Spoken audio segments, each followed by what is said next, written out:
Good morning, everyone. Welcome and thank you for joining us for today's June 3rd, 2026 meeting of the Deschutes County Board of Commissioners. We'll now call the meeting to order, and the first item on our agenda is the Pledge of Allegiance. Please join us.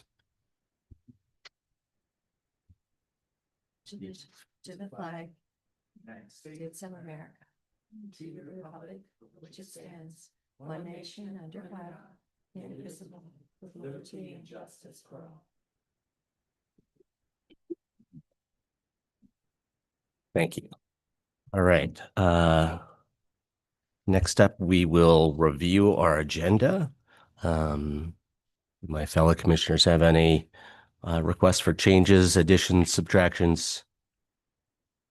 I'll just acknowledge the added item discussion of FEMA hazard mitigation grant. So that's been updated since it was published 24 hours ago or so. Yeah. So yes. With that, I'll move approval. Second. It's been moved and seconded. Any further discussion? Calling for the vote. Commissioner DeBonne? Yes. Commissioner Adair? And chair votes yes. Right. Next, we have citizen input. So I got a couple of blue forms for anyone who hasn't been here for public comment before, or citizen input before. You can fill out a blue form and bring it to Brenda, and we can run through those in the order, hopefully in the order received. And then there's also a public hearing a little bit later on in our meeting today. And so if you are here to comment on the public hearing item, the Community Development Department draft 26-27 work plan, you can also fill out a blue form, but you would wait until that point to give us your input. It looks like these blue forms that I have are for our basic citizen input first thing in the morning. So we'll go through those right now. Again, if anyone else who hasn't submitted a blue form wants to speak this morning, please bring one up, or they're right over there. Also, Eric will be checking to see if anyone has their hand raised online. And with that, we'll go ahead and start with Jonathan Westmoreland. And I'll call two people up at a time. You can go in order. David Baker Ewell, come on up as well. We'll let Jonathan go first, and David will be teed up. All right. Good morning, commissioners. My name is Jonathan Westmoreland. I'm here on behalf of Ben Privacy Alliance. I'm speaking during citizen input because this item comes before the board today, and these questions need to be on the record before the staff presentation. I support accountability tools for the sheriff's office. Body-worn cameras governed properly serve everyone in this county. That's not what today is about. 2 weeks ago, the board deferred this item. I submitted a written comment. In those 2 weeks, DCSO published policy manual has not been updated. I checked it this morning. Last modified September 23rd, 2025. No LPR policy, nothing has changed. But Oregon law has. Senate Bill 1516, in effect since March 31st, requires that before a law enforcement agency deploys ALPR technology, it shall establish and publish a policy governing that use. Shall, not should, not may, shall. The fleet cameras in this contract is Axon Fleet 3. According to Axon's own product documentation updated April 26, ALPR is an integrated component of the Fleet 3. It reads plates, checks hot lists, and retains data in Axon evidence. That's not my characterization. That is Axon's. You may hear this morning that DCSO does not plan to activate ALPR. The service level agreement gives Axon authority to push firmware updates to every camera and taser, and customer interaction is not required. Intent is not policy. Intent does not bind future administrations. Only a written, published FB 1516 compliant policy does that. If a policy is produced this morning, the board should ask, has it been published to DCSO's policy manual? Does it address all SB 1516's required elements? Has it had any public process? A policy introduced at the moment of a vote is not a published policy under Oregon law. You may also hear that the platform is CJIS compliant. That is true, and it's a different question than the one I'm raising. Oregon's own state CISO confirmed that in writing that Axon holds the encryption keys to all data on its platform. The contract's privacy notice designates Axon, not DCSO, as the data controller for all operational metadata generated under this contract. CJIS compliance and data sovereignty are not the same thing. The data processing agreement was produced this morning as a paper handout. It was not in the digital packet the board received. I've had a few minutes to review it. The DPA confirms that Axon is the independent data controller for all operational metadata. It contains no attestation that data will not be used for federal immigration enforcement, as Senate Bill 1587 requires. The sub-processor list the DPA asked DCSO to approve is dated August 2024, nearly 2 years old, and hosted at an external URL that Axon can update. And Axon can amend this DPA unilaterally upon notice. Continued use of this service constitutes acceptance. This document was produced this morning. That alone is the reason to table this item. Condition any activation of Fleet 3 ALPR capability on a written published SB 1516 compliant policy adopted before deployment, not announced at the vote. Require a written SB 1587 attestation from Axon before contract execution, confirming that data stored on the platform will not be used to enforce federal immigration law. The law took effect this week. Table this item until county legal has reviewed data processing agreement produced this morning and until the board can confirm the sub-processor list is current and that Senate Bill 1587 compliance is contractually guaranteed. The people in this room showed up because they understand you cannot walk back data that's been collected. Govern it before deployment or don't govern it at all. Thank you. Thank you, Jonathan. When I was introducing citizen input, I forgot to mention that we typically keep people to a 3-minute limit. We gave you a little bit of extra time, but I'll. Thanks for joining us. You're welcome. Yeah. David. Hi, I'm David Baker Ewell from Bend. Mine's going to be short, so I will give 1 of my minutes to Jonathan. Sounds good. Oh, and something just popped. Okay. I'd like to comment in favor of having ALPR or surveillance policy in place before renewing contracts. I'm not in favor of surveillance at all, really.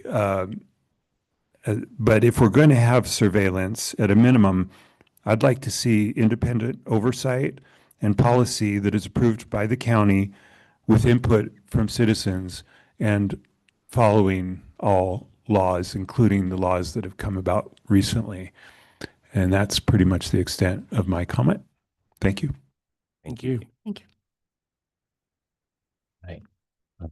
Next, we will have Marissa Hurley and Tony Howlett. Come on up.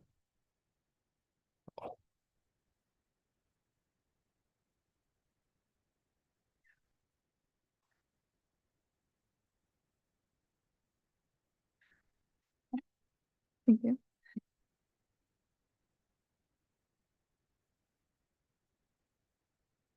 Whenever you're ready, Marissa. Thank you. Good morning, and thank you for having us all. I would like to speak on the Axon worn body cameras and other equipment provided by them. I am echoing what Jonathan has previously said, in that we need to create open information sharing with the public in a friendly and easily accessible way. We need clear discourse and rules that will govern our county and city surveillance data. Example, where it's stored, for how long, who can search it, etc. This is a basic public oversight. We already know some of the police tech that Bend has purchased or considered, such as in 2021, the Axon body cams for a 5-year agreement. 2022, the Axon fleet cams for a 5-year agreement. 2023, the Fuses real-time info software, which is where it takes like normal citizen video and surveillance video and combines the two as a surveillance tool. In 2024, during a city council meeting, the city council authorized a 5-year, $2.5 million agreement with Axon for TASER hardware, software, digital video recorder playback support, and investigation support hardware. Also in 2024, they considered additional Axon Air software for our existing drone program that has been being used since 2022. And during that same 2024 meeting, the issue summary stated that Bend Police have been using Axon as a unified platform since 2021 that shows intentional integration and each system not remaining isolated, thus creating the need for the conversation we find ourselves having today, the need for better oversight. When each of these things are looked at separately, they don't seem so dangerous or potentially dangerous, but when we take the time to look at everything as a whole, we start to paint the picture as to why we do need public clarity on how this information will be utilized and protected. The public deserves to know how everything fits together in a clear and concise format. We, the public, urge the county to create real and defined public policy to hold vendors and users to the highest standards. You must not rely on assurances alone because those can change at any time without regard to the citizens. The format for public oversight on this already exists, so we should utilize it. Thank you.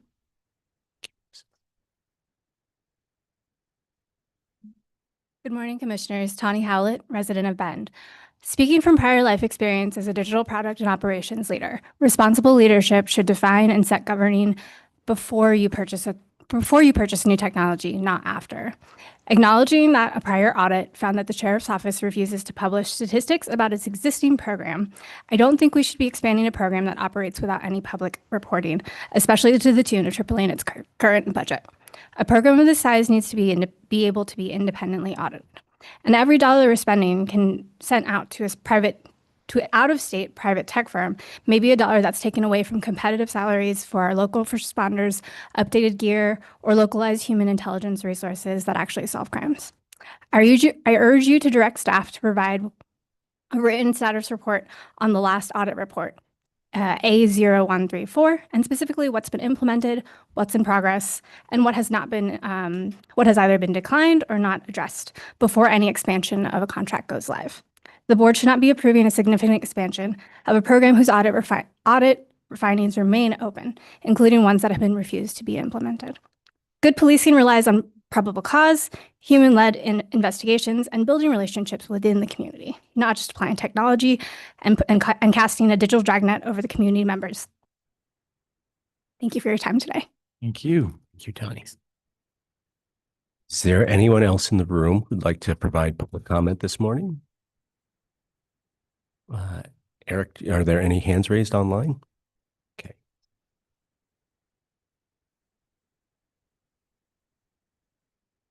So we're bringing a person or two on. Michelle Martin. Good morning, Michelle Martin, Bend. Is the audio okay? Yes. Perfect. Thank you for the time today.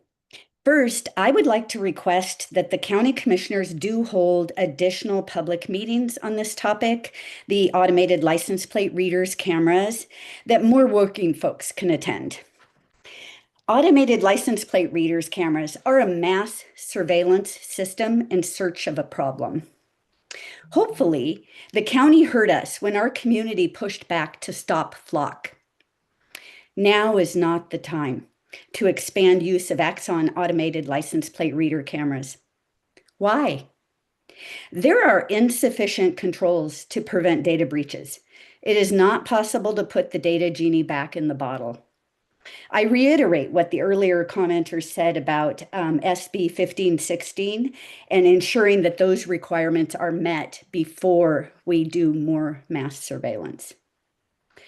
I ask the county commissioners to consider this question in their decision-making. Who is most vulnerable to mass surveillance system abuses? It is communities of color. It is women who have been stalked and data breaches implicated, and people without the financial resources to push back. The ability to sue a software company in the event of a breach is dependent upon resources that not everyone has access to. Bottom line, Axon should not be expanded. We should axe Axon. Thank you for your time today. Thank you, Michelle. And one more. And while Eric is bringing the next person up, I assume everyone's aware that these public comments have been related to action item number 4, which we will get to pretty soon. So if you're interested in hearing the discussion, please stick around. Tori, please go ahead. Hello, my name is Victoria Wild. I'm a Bend resident and I am here about contract number 2026-0327, the Axon procurement. And the biggest issue that I wanted to bring up is the Federal Immigration Authority queries to the Bend flock cameras in the 3 weeks that they were active. There were 279 queries on these cameras. And this month, the Oregon State Police are being sued for permitting 1.4 million queries of state law enforcement databases over the past year. I have 3 asks regarding the contract. The first is that the sheriff office develop a public SLPR policy before any system is deployed. The second is that the contract is not approved until that policy is adopted. And third, ask to adopt a county-wide surveillance technology ordinance so these decisions are not being made individually and are not constantly discussed. Thank you very much for your time. Thank you, Victoria. Is there another raised hand, Eric? One more, okay.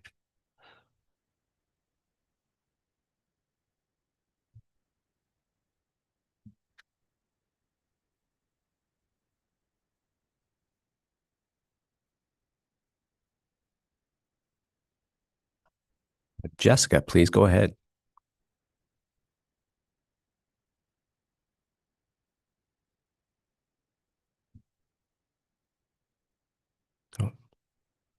Jessica, you're on mute.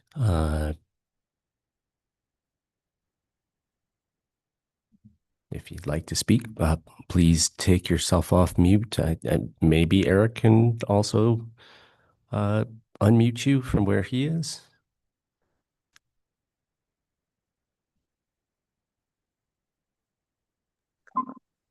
There you go. Hi, can you hear me?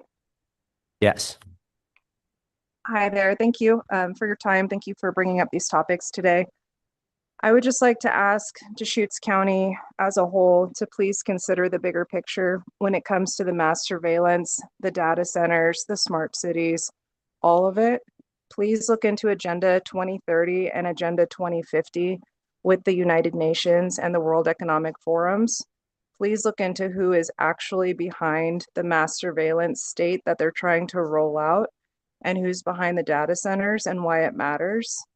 Please look into how this could be detrimental, how the ICE detention facilities, the mass purchase of industrial guillotines and ovens are all related. I ask that you please do your research. Don't believe me about any of this and just do your own research so that you can find out for yourselves exactly why this matters now that we put a stop to all of it. Thank you.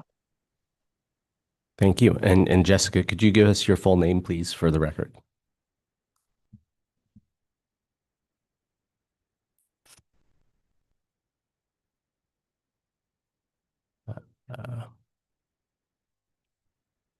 Eric, maybe you can figure it out later. All right, well, we'll move on. Are there any commissioner announcements before we get into our regular agenda? No announcements. Commissioner Adair? I did meet Tuesday morning yesterday with the interim president of Oregon State Cascades and Shannon regarding the childcare little kids program. And I got the backstory. So hopefully I believe there's going to be a bit of time between the programs, but they are definitely working on keeping that childcare program going. It was not cost-wise, it just wasn't working. Okay. And I don't have anything else at this time. Well, I will mention that next week on Tuesday the 9th, there will be housing summit held at Eagle Crest, specifically focused on affordable housing. If anyone is interested in participating, I'll be speaking on a panel related to wildfire and disaster resiliency in housing construction. So it's just one announcement. And if there's nothing else, we can move on to our consent agenda. Actually, I do want to mention something. We've had 9 fires that have started from Jefferson County in the past so many years. I don't know if you all remember the Grandview, but then we had the Flat, which just cost 29 million. Anyway, I'm trying to reach out to Jefferson County, the sheriff, the commissioners, the fire department, etc., on making sure that those issues that we have been dealing with over the past so many years don't happen again this year, because things are incredibly dry. Right now, I believe the Jordan fire is only 7.5 acres, but it was a fire that did start out in Jefferson County a couple days ago. Very good. So on consent agenda, so move. Second. It's been moved and seconded. Any further discussion? Seeing none, we'll go to the vote. Commissioner Adair, Yes. Commissioner DeBonne, Yes. and chair votes yes. Thank you. All right. Action item number 4, authorization for body worn camera, taser, and fleet camera procurement. Sheriff, Captain Jeff, would you like to join us?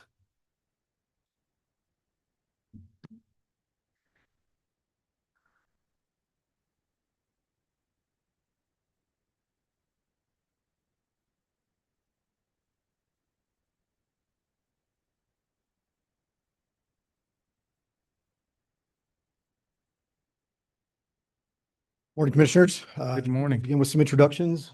Zach, if you don't mind starting. Yeah, my name is Zach Freeman. I'm the city manager here at Deschutes County. Good morning, Commissioners, everybody else on the panel, and welcome the citizens in the gallery. I'm Deschutes County Sheriff Ty Rupert. Morning, Jeff Price, Business Officer, Deschutes County Sheriff's Office. Morning, Brian Husband, Deschutes County Sheriff's Office Captain, Investigations, Special Service. Jonathan Spring, Deschutes County Sheriff's Office IT Manager. So, good morning, Commissioners. We'll have a few comments to make before we open up for some discussion. The first thing I want to just make is an administrative note of why you have a hard copy in front of you today. We added one agreement into that document. That's a data processing agreement. That agreement has already come through county legal. It's something that's already been in place because we actually do use digital storage capability through Axon currently, evidence.com. And that went into contract in the fall of 2025. So that agreement was already a part of that contract. We're just including it here for completeness so that this can be a standalone contract because it is referenced in this new contract. So with that, good morning, Commissioners. We are here to seek approval of contract number 2026-0327, an agreement between Axon and Deschutes County Sheriff's Office to procure body-worn cameras, tasers, and fleet cameras. The total 5-year cost of the contract is $2.4 million, and the year 1 cost of $483,000 was in our FY27 budget proposal. You may also recall this topic from when we presented some weeks back about a DOJ federal grant opportunity, which we received your approval to apply for, which is directly tied to this procurement and is continuing to process. We appreciate the public comments and community concern that has been shared. We take those comments seriously, and in fact, we delayed coming before you by a week so we could do additional reviews. We agree that when the Sheriff's Office brings forward technology contracts, we need to be clear about scope and accountability. Our goal today is to be transparent about what this contract does, what it does not contain, and what approvals are before the board. Firstly, this contract is not an approval of automated license plate recognition technology, also known as ALPR. ALPR is not included in the scope of this Axon contract, and it is not being enabled through today's board action. While the Fleet 3 hardware devices themselves are ALPR capable, DCSO is not licensing any ALPR capabilities through this contract. That means that no ALPR functionality is occurring on any fleet device. The system will not capture, derive, buffer, transmit, index, or store any plate-related or vehicle-related data or metadata of any kind.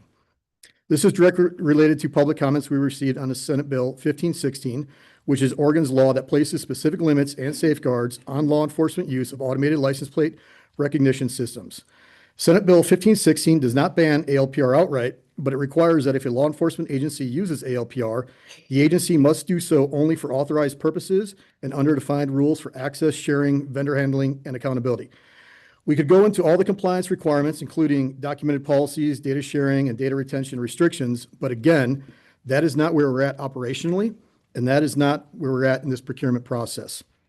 If at some point in the future, the sheriff decided to pursue ALPR, or for that matter, any expanded technology capability beyond what is included in this contract, that would come back through the appropriate county review and approval channels as a separate matter, and we would come back and provide an established and published ALPR policy. Secondly, from a data privacy standpoint, the procurement uses Axon's managed digital evidence platform, which includes encryption in transit and at rest, role-based access controls, and audit logging. Those are important safeguards for accountability and controlled access to digital evidence. At the same time, this is a vendor-managed SaaS model, which means privacy and access protections depend not only on technology itself, but also on the contract terms which are in place. Additionally, Senate Bill 1587, which has been referenced, was mentioned, which prohibits public bodies from disclosing personal identifiable information to a data broker unless the data broker provides a written attestation that the information will not be sold or transferred to any entity to enforce federal immigration law. We had discussions with Axon on this, as well as ran it through our county legal. And the reply from Axon, which our county legal agreed with, is that Axon is not a data broker, so this is not applicable. Under this bill, data broker is defined as the meaning in ORS 646 Alpha.593, which is defined as a business entity or part of a business entity that collects and sells or licenses brokered personal data to another person. Axon does not sell or license personal data to any person. The data is controlled and owned by our customers, and Axon has no rights to use it other than in accordance with the agreement to provide the services purchased. Further, Axon will not disclose customer content or non-content data to government authorities except as required by any law or regulation. If permitted, Axon will notify customer if any disclosure request is received for customer content, so customer may challenge or object. The final comment that I'd like to make before I hand it over to Captain Husband for some of our operational talking points is that this procurement will address several findings that were brought up in the DCSO body and in-car camera audit that concluded in December of 2025. Some of those include a review of dispatch calls, in-camera program reporting methodology, a system to document leadership review of footage, and information security controls. Thank you, and let me pass to you, Captain Husband. Commissioners, everybody, from an operational standpoint, this request is straightforward. Grab the mic a little closer just in case. Yeah, there you go. Is that better?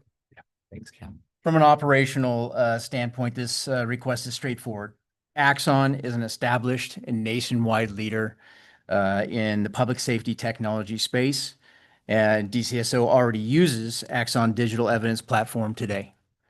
What we are doing here is aligning our field recording equipment with the evidence management environment we already operate. The in-car camera component is not a new program and is not a new type of capability for DCSO. We already use vehicle cameras in our operations, and what is changing is the vendor and the platform. We are moving from an end-of-life system to Axon so that our fleet camera recording capability, our body-worn camera program, and our evidence storage environment work together in a more consistent and supportable way. We definitely hear the concern of our community for mass surveillance, over surveillance, and because of that, knowing that this camera system, the fleet camera system, is capable of ALPR, we specifically chose not to include that in this contract. We didn't purchase that licensing, and it will not be running in the background at all. That in combination of, obviously, during this budget cycle, as we've talked about quite often, we've been watching every single penny that we put into the budget, and that was just not one that we wanted to add to the budget, that extra cost. Operationally, this is about reliability, continuity, evidence preservation, and replacement of aging equipment. It helps ensure that deputies have dependable recording tools in the field and that the office can manage, retrieve, and preserve digital evidence in a unified system. That is the operational purchase of this contract. Again, ALPR is not part of it.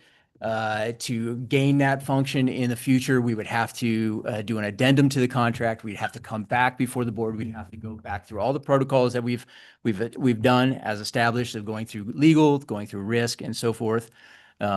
So we can't just flip a switch and turn it on. And that's what I have for you operationally. Thank you very much. A couple thoughts.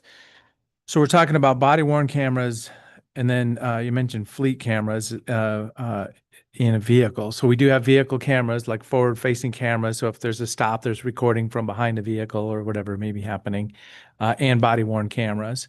We've been doing that today, correct? I mean, that was, yeah. So we're replacing the existing equipment. Exactly. You know, the automatic license plate reader concept, obviously we were starting to hear, you know, feedback about that, but that's not being done. I know that when I'm just thinking of a traffic stop. I'm sure there's other scenarios out there, but traffic stop includes running a license plate, figuring out who this person is it registered, is there anything that officers should know about. So that's very standard practice, correct? That's correct, but that will not be function through the camera itself. For what we are planning to do and purposing to do, that will still be a human function through a deputy, through the radio, communicating with dispatch. And dispatch will manually look up one license plate if there's a stop, or as I say, there's other scenarios, but that's what I'm referring to. Correct. Okay. So these systems are ALPR capable. We are not choosing to activate those capabilities at this time. Yeah, that's an a la carte option for this contract that we're not electing. It won't be running in the background. I mean, for people who are concerned or skeptical about the vendor, what controls are there to assure people that Axon can't activate these cameras without our knowing it, or without our permission, or somebody couldn't hack into Axon and basically, you know, start streaming from the cameras on our vehicles? I'll turn that one over to technology. Yeah. It's a SaaS-based product, so there's some amount of trust we have in the vendor to perform the services that we're contracting with them for. The contract is our control for these things. So being a SaaS product, they have to have access to certain portions of the data and the equipment to be able to provide the services that we're contracting for. Within those contracted services, they're limited on what they're allowed to do, they're role controlled, and they're audited. Just kind of a follow-up, just get a little, the software as a service, SaaS. So a camera is going to record on site internally, or is it always going to be a live connection back to It records locally and then it pushes it to the cloud when it has a network connection. When it has a network connection, so it may or may not. So it kind of intermittently, you don't know exactly when, but when the technology and bandwidth is available, it'll be all uploaded. Correct. Thank you. And that's our cloud. It's like our Axon CJIS approved cloud. Right. Okay. But the basically the space that they allocate to us through our contract. Correct. Okay. And there's protections to basically keep that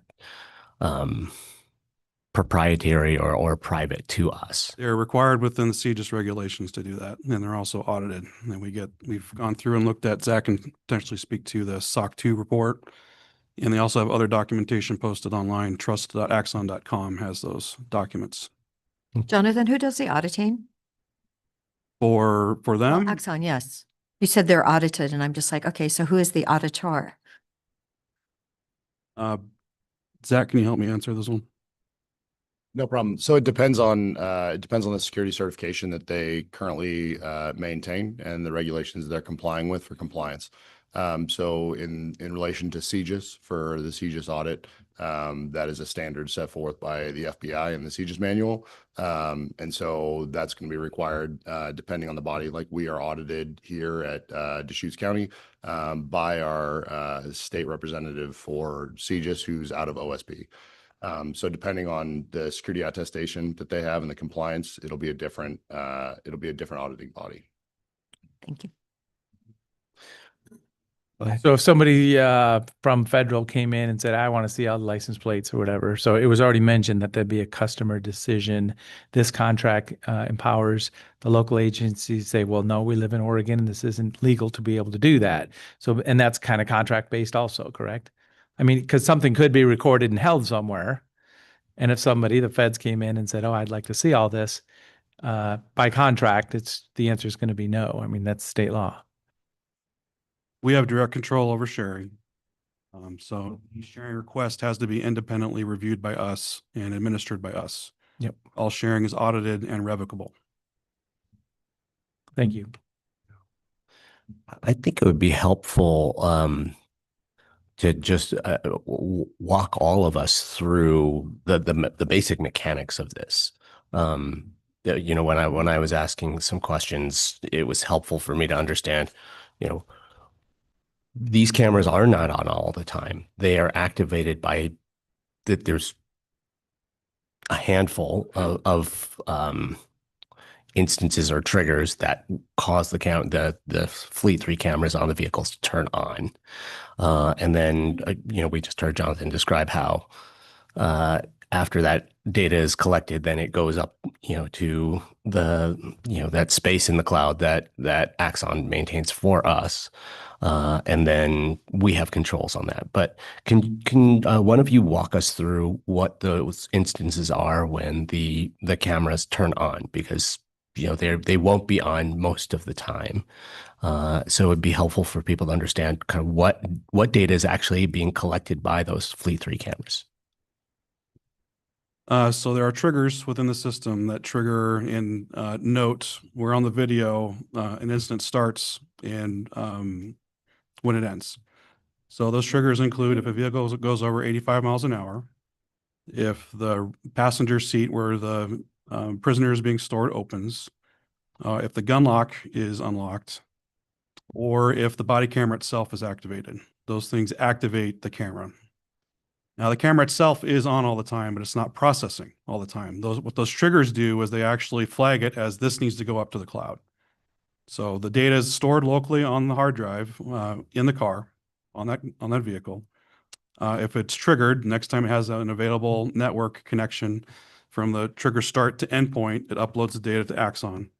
Any other video that's not related to the trigger which occurred before is stored locally and then overwritten as in a first in, first out basis for when the hard drive gets full on the vehicle.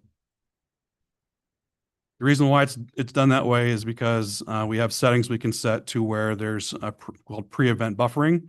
So when the camera gets activated, we can set, hey, this needs to go and reference 15 seconds before an incident started in the event something happened before that activation to be able to encompass it into the incident in the vehicle itself. Okay. And that's standard with how we have the current vehicle camera set up now as well. So this is not new. Thank you. Any more questions? Well, I guess one other place this takes us or where this goes is, you know, you've heard from constituents that there's concern about mass surveillance and kind of we're all trying to figure out how to use technology to do our jobs better.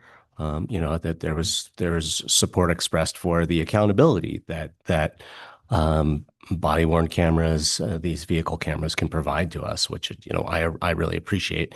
So, and these can be helpful tools, but we do need to be mindful of privacy, of, you know, kind of the potential for mass surveillance abuses. You know, I'm concerned at the current time about federal government overreach.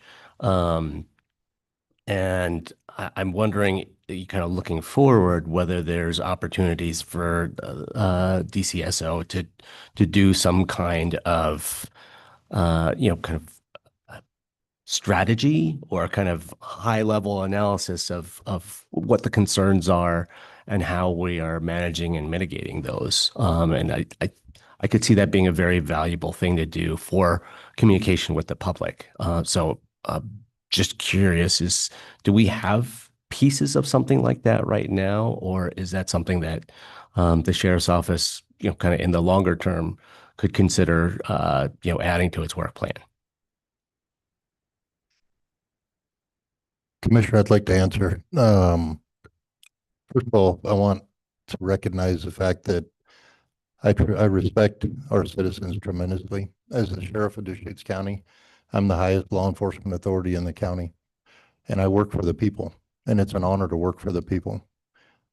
With that said, I respect all people. I don't get to pick and choose sides. I respect their rights.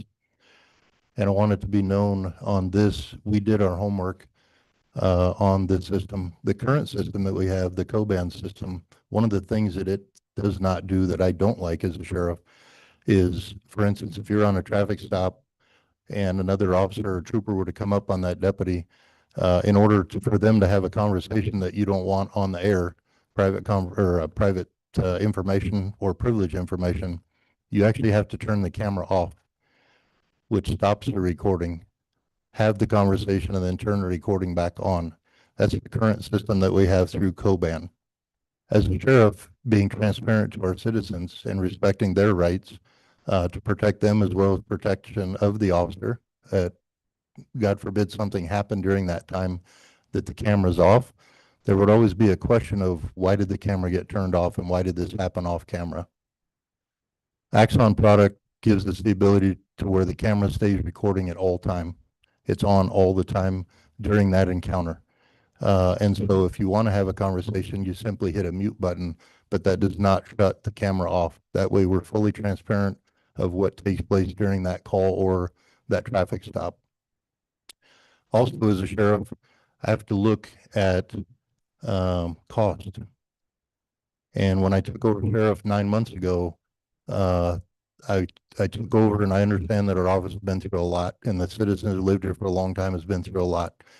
I took on the fact that I'm rebuilding the trust with our community.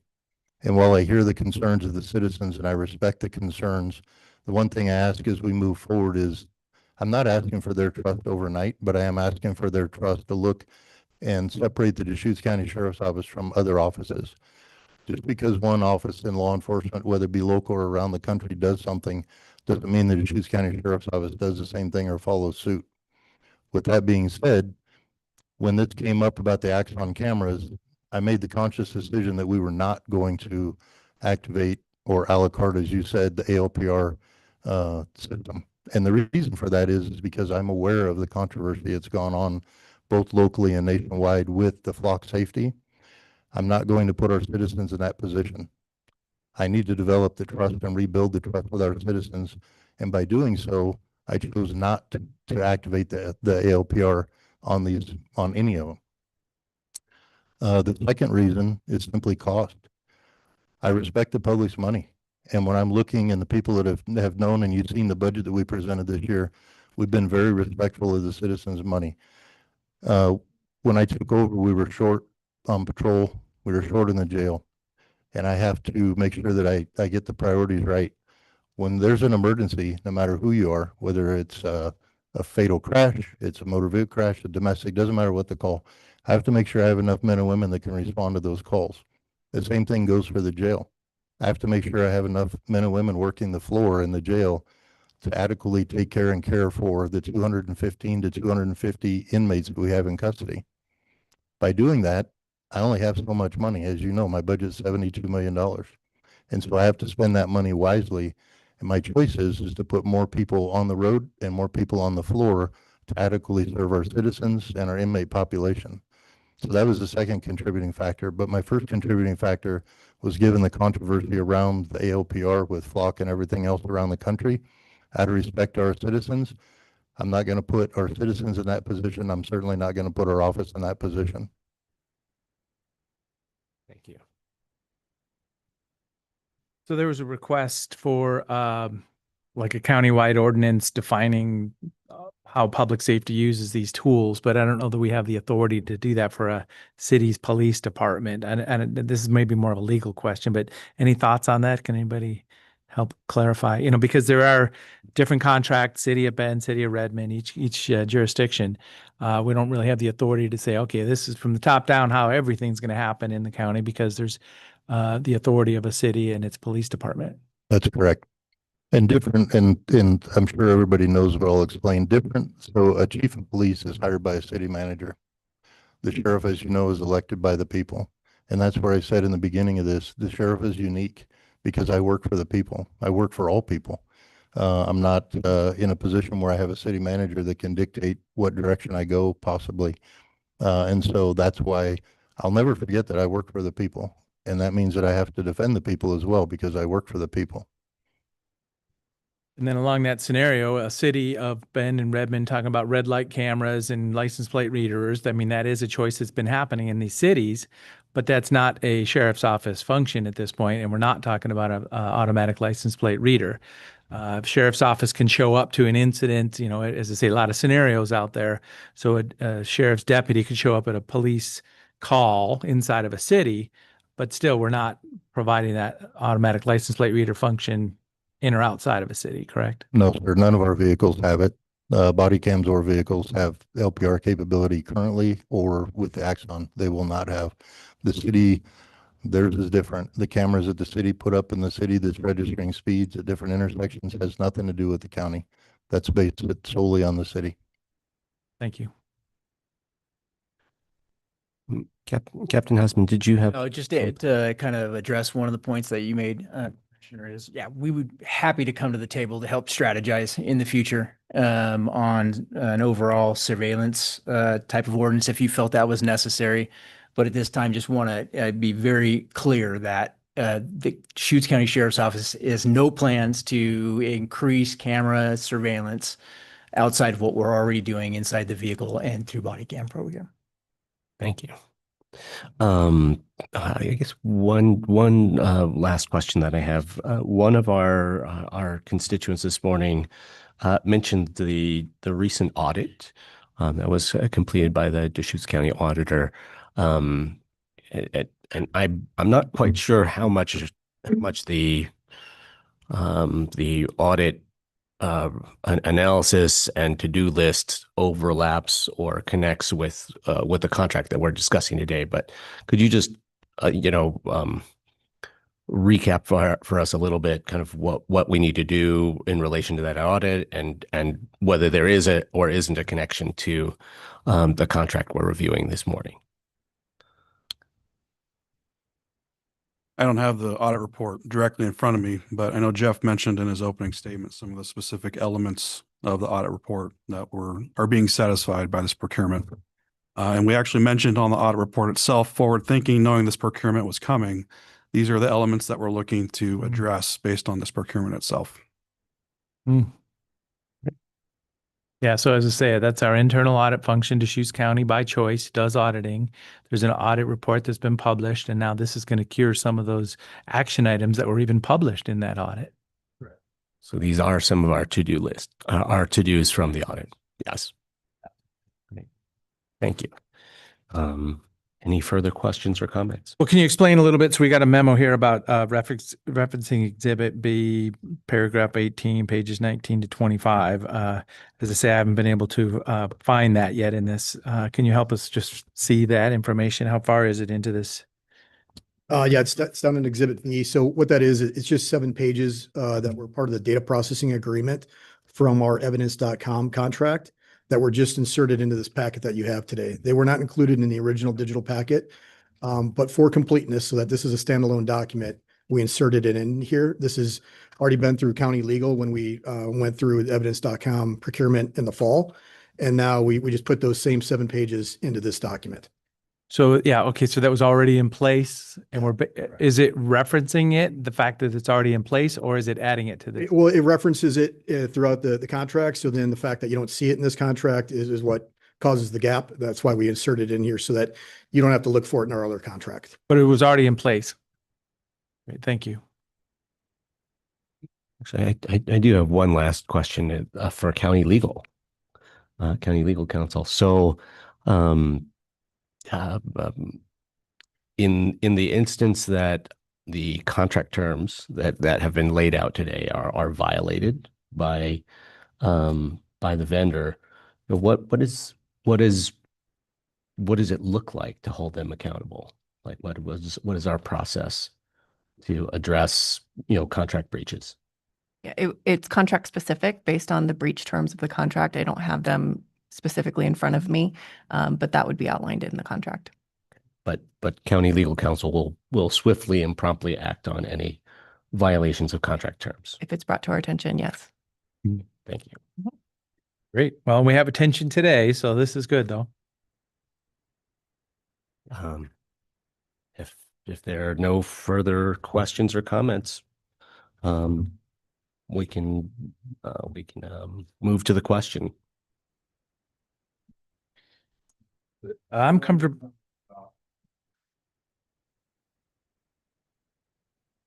Mr. Westmoreland, I'm sorry that the moment to give public comment was during citizen input. We don't. Thank you.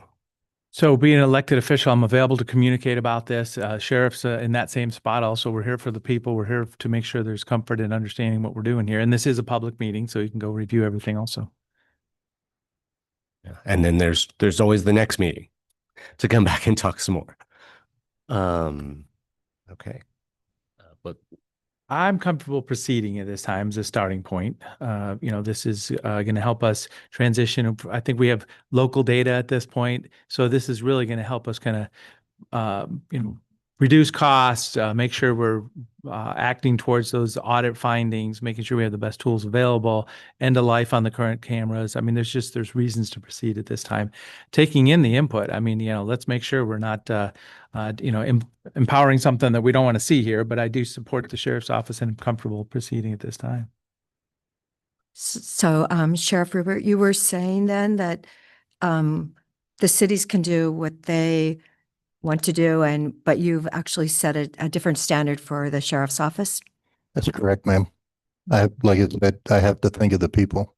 And I'm not the most tech savvy person in the world, but I do listen and see what's going on.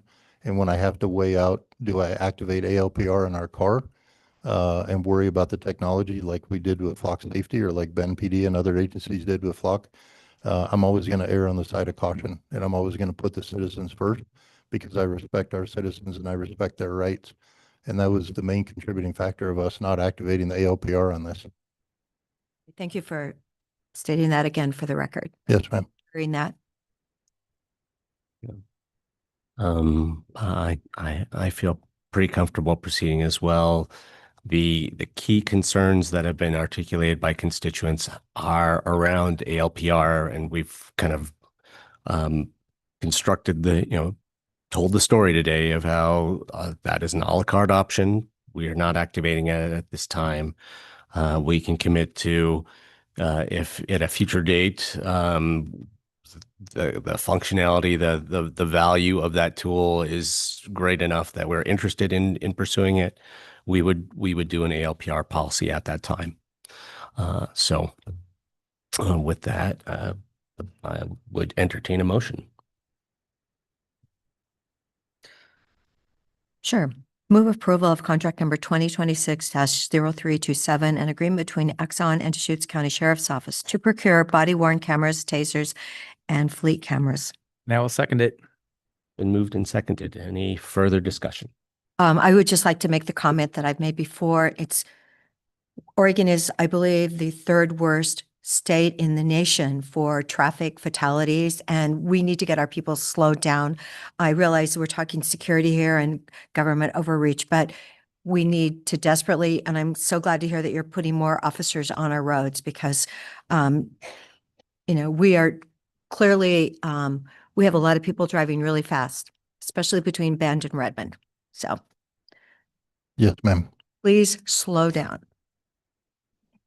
And just another comment, in the original memo, it just talks about we're identifying operational, regulatory, and policy improvements, which cannot be met with the current system. So, this is a step forward. So I do support it for that purpose. Yeah, it's really important for us all to remember that we have body-worn cameras, and and fleet cameras as well already.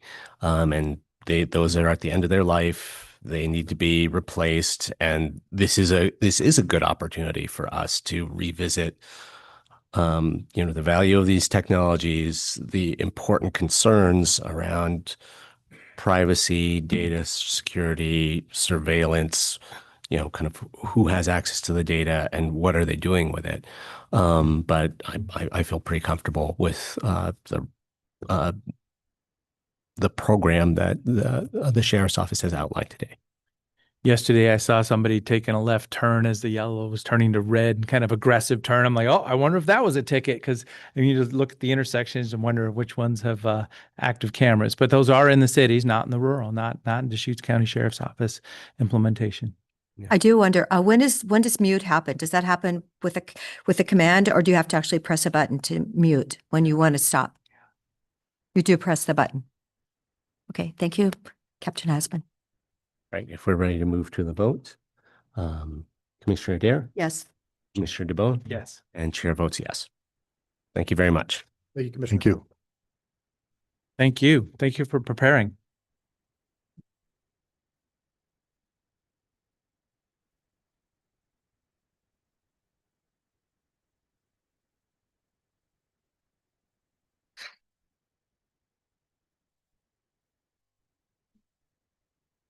Yes, if you're not that interested in the rest of the agenda, but you'd like to chat some more with representatives from the sheriff's office out in the hallway, you're very welcome to go and continue the conversation out there at this time while we move on with the rest of our agenda.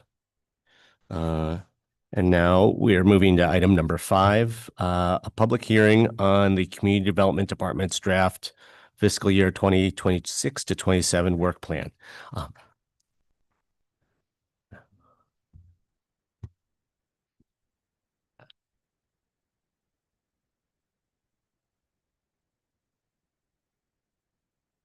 Thank you. Good morning, Peter. Good morning, Chair Chang and members of the commission. I'm Peter Gutowski, Community Development Director. And today's public hearing is focusing on the Community Development Department's fiscal year 2027 work plan. Last month on May 18th, the Board of County Commissioners conducted a work session on the work plan, and the department's managers and supervisors had an opportunity to present some, or highlight some of their projects that are identified in the work plan. Today, I suspect most, if not all, of the testimony will be focused on the planning, specifically the long-range planning section. The long-range section of the long-range planners focus on growth and development in the unincorporated area of Deschutes County.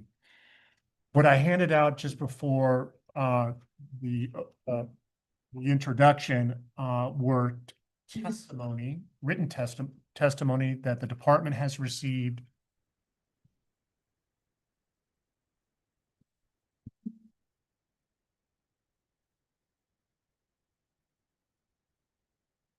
what I handed out was were written testimony.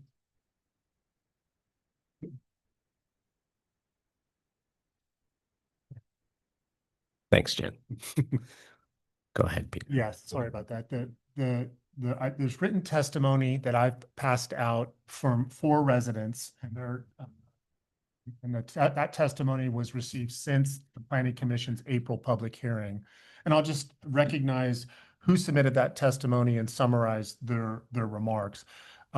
Deborah Weiss, Aaron O'Connell, Sharon Mitchell, and Maria Grant offered written testimony, and they advocated for a South County Plan update, recognized the importance of groundwater protection, advocated for more fire hydrants in the Three Rivers area, which is just south of Sun River, and larger road shoulders. They also expressed a concern as it pertains to electrical power demands and concerns about the drought.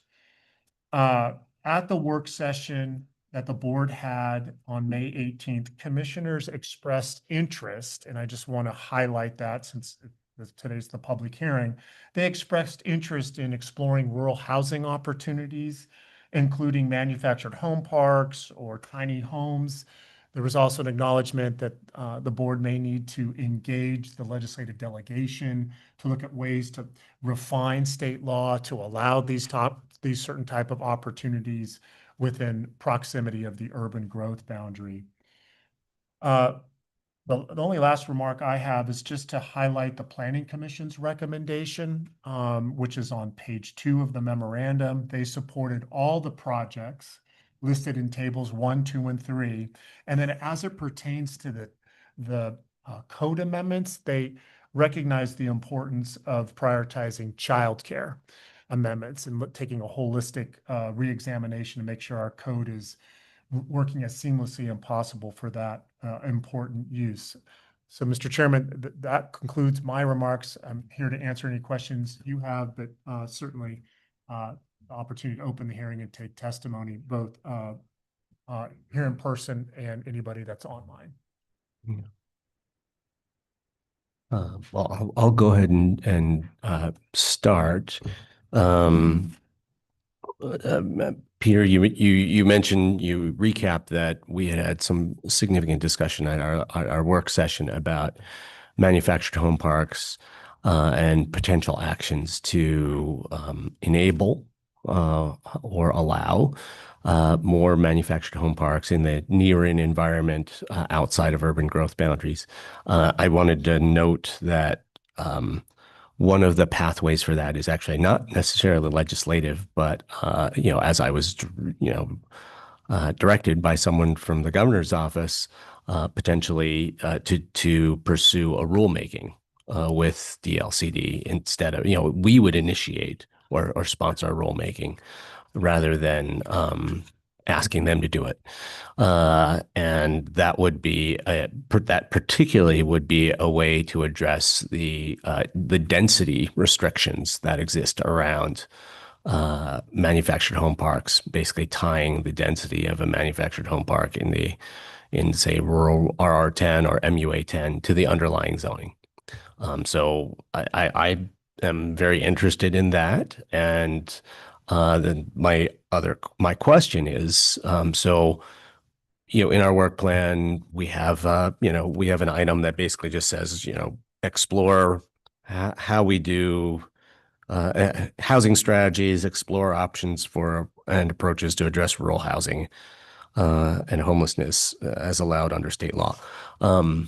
Would we want to, if we were interested in pursuing this manufactured home facilitation idea, would we want to be more specific than that, or is that just kind of covered under this housing strategies item 13 in table 2? Chair Chang, I think it's a great question. I think more specificity will help. Today's the public hearing. Thank you for that clarification. At some point this month, the board will deliberate and make any refinements that they believe are important for the work plan. And so I believe more specificity is helpful. And then staff, Will Groves, the planning manager, and I can engage the board as the opportunity presents itself. If it is rulemaking, to engage the board with. I'm just projecting here. I'm not speaking on behalf of the board because the action hasn't happened yet, but working with the board to communicate or sponsoring that the term you used, to communicate to the Department of Land Conservation and Development. So long and the short, I think more specificity on any of these topics are incredibly helpful. It's helpful for your constituents, our customers, to understand where the board's interests are, how they align with other priorities. So I appreciate you asking that question because, the work plan is really to communicate those priorities going into next fiscal year. Thank you. Okay. Well, if more specificity is helpful, number 12 was housing strategies. Number 13, groundwater protection. I do believe that the specific opportunity before us right now is to pursue designation of a groundwater area of concern, which would allow us to essentially bypass a Goal 11 exception process to pursue sewer systems in areas outside of incorporated cities or unincorporated communities, capital U unincorporated communities like Terrebonne or Tumalo. So those are, I guess, basically, I'm suggesting that we make those two items very specific within the work plan. Whether as bullets, additional bullets under item 12 and item 13 in table 2, or as their own standalones. And if I can, Mr. Chairman, those tables are really drawing out the elements in the work plan. So any direction that the board provides, we would certainly note it in a subsequent memorandum, but I would explicitly call it out in the planning division section. Okay. So okay, happy to identify that, when it's appropriate, but appreciate that input. Thank you. Thank you. Peter, I do have a question about childcare. I believe it was in 2020, we did a special legislation regarding conditional use permits. Has anyone in Deschutes County used that? Commissioner Dare, you're right. A few years ago, per the direction of the board, we made the Community Development Department identified those sections in our zoning code where childcare was subject to a conditional use permit, and we made it subject to a site plan review. To my knowledge, there has not been an application since. But in any event, there may be a number of different reasons for that. But the answer is Really, none. we have not. No. Okay. Yeah. Because, we were trying to actually help the situation. And, after meeting with, at Oregon State yesterday and listening to them and then, actually acknowledging that St. Charles returned their funding because they knew that program wasn't going to cost out. And even with all the help that we were offering, and, this was a simpler thing that we could do. Yeah, you're right. The board recognizing the language that the board and others have used is there's a childcare desert, and the board wanted to demonstrate to our customers, to your constituents, that they were, combing through the zoning code to try to minimize to the greatest extent possible any land use regulatory hurdles that would be that could impact someone's interest or investment in childcare. But since that code amendment, we have not, to my knowledge, have not received or approved a childcare application. Great memory. Uh, I mean, it's really unfortunate, isn't it? Yeah, it's helpful to be reminded that land use regulations are not the key reason why a lot of important things in our community don't happen. In this case, with childcare, the fundamental problem is the math doesn't work, right? Entities who want to start childcare have the impossible decisions to make, either to exploit their workers and underpay them, exploit the parents and families and overcharge them, or not be financially viable and go out of business. And it's really unfortunate that is the situation that our nation, our society, our socioeconomic system puts people who care about kids and want to help our community raise the children in our community. It's really unfortunate that's the position that we put them in, but that is, streamlining this land use regulatory requirement and seeing basically no response is fundamentally about how economically challenging it is to do childcare. And points for us to the need to do other things to help facilitate childcare happening in our community.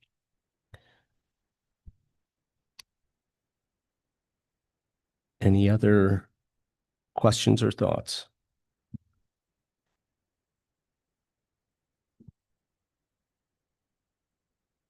No, we're going to hear from the public, correct?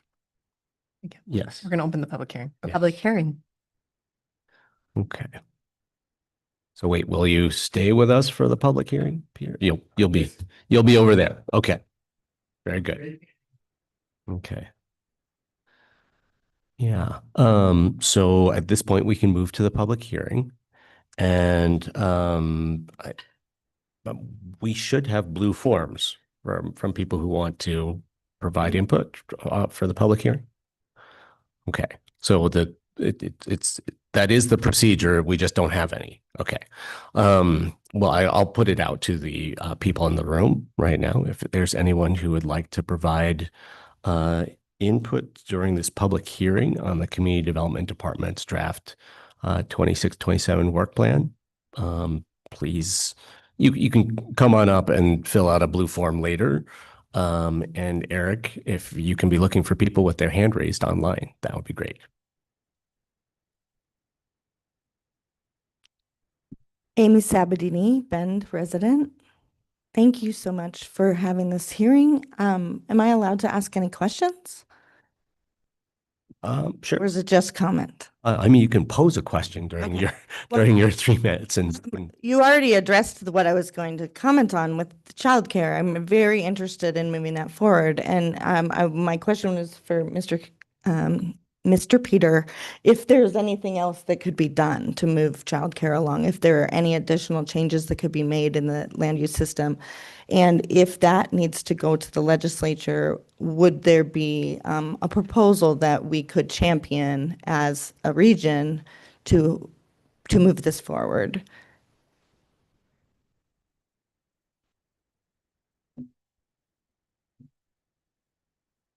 Amy, isn't that amazing though, that we did this in 2020, what we thought we could do to help, and yet no one has taken it up. Yeah. well, like I said, as long as the math is fundamentally broken, I mean, no amount of land use regulation streamlining is going to fix that. It's just, please. Thank you. Your planning manager, Will Groves. And as we mentioned in the work session, we do have an item on the work plan to look at any additional optimizations that are possible in childcare. This is precipitated by an allowance in the legislature in recent years to, in certain circumstances, allow childcare in light industrial districts. We don't really have a lot of those. And to your point, you're in a little bit of a bind to the extent that you relax land use regulations around childcare. And they already are relatively modest. You're starting to get into health and safety issues, adequate parking, transportation, other issues like that. So you start to, you could imagine one thing that we could do to make it easiest for land use would be to have no regulations whatsoever.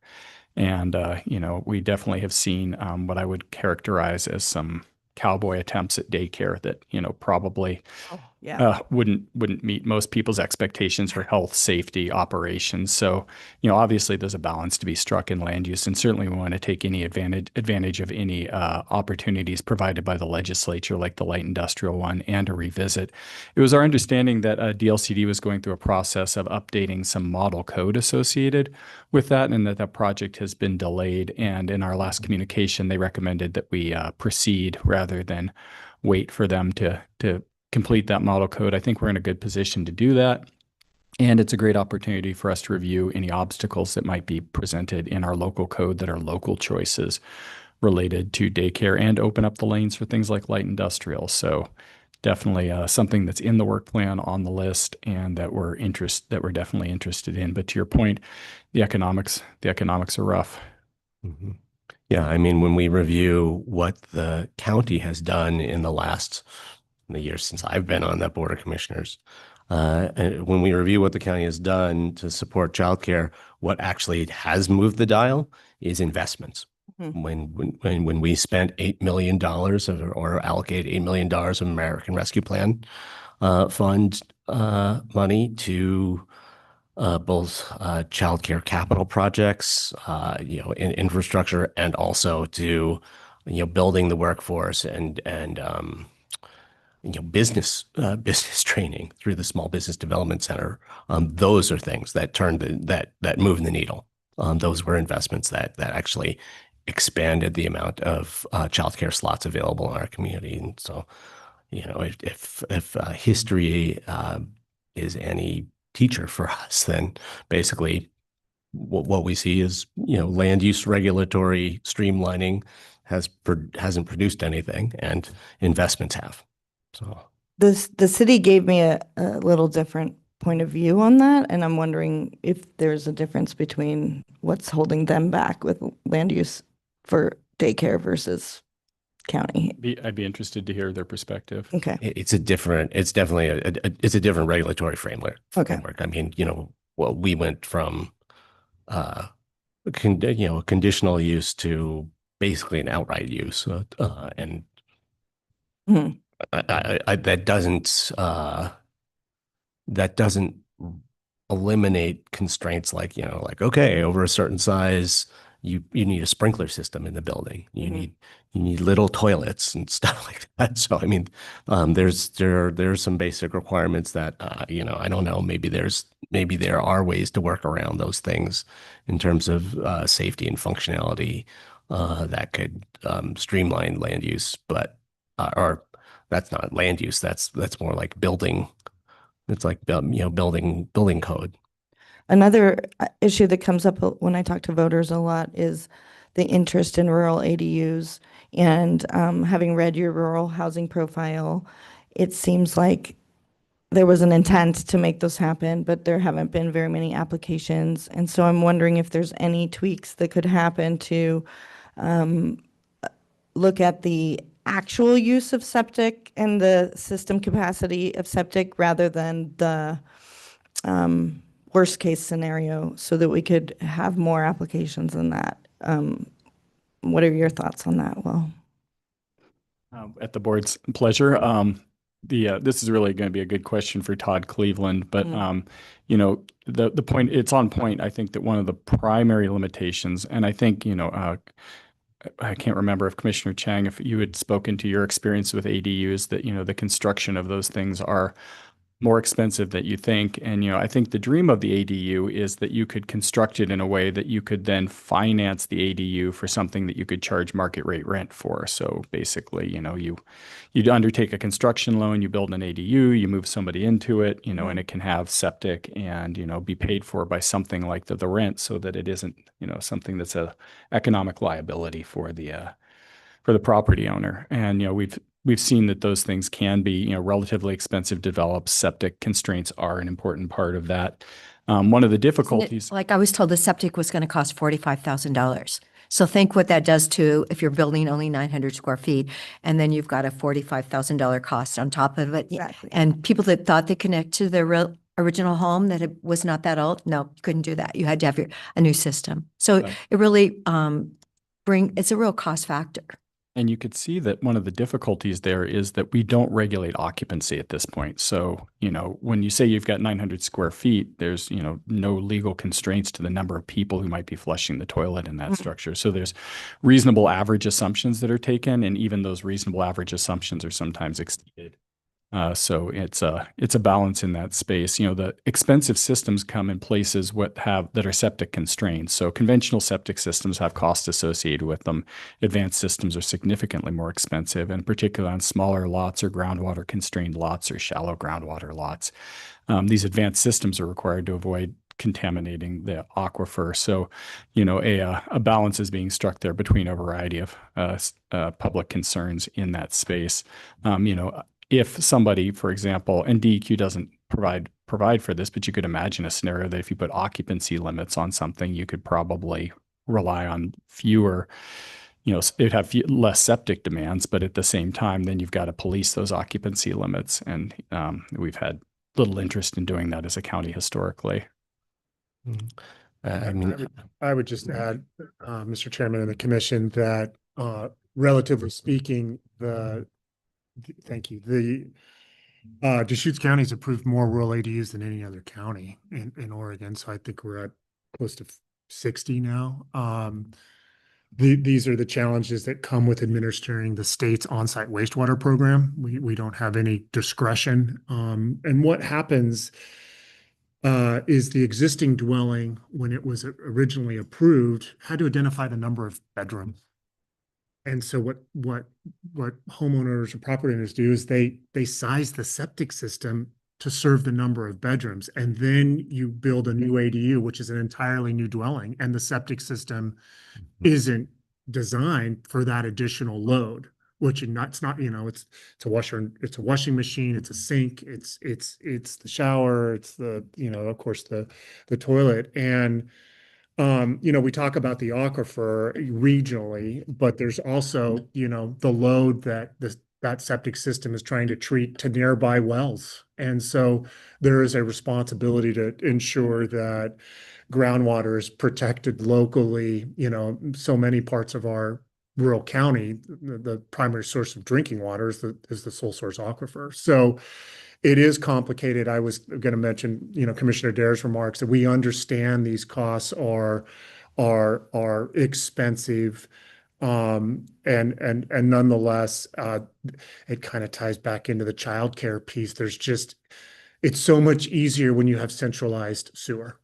It's so much easier when you have centralized water on these types of they're intense uses. And the rural county is we're not as it's not the county of decades ago where the elbow room is vast and whatnot. There's just been so much population growth that our department, the community development department, has to be mindful of ensuring that we're administering the codes to protect public life and safety, or public health and safety.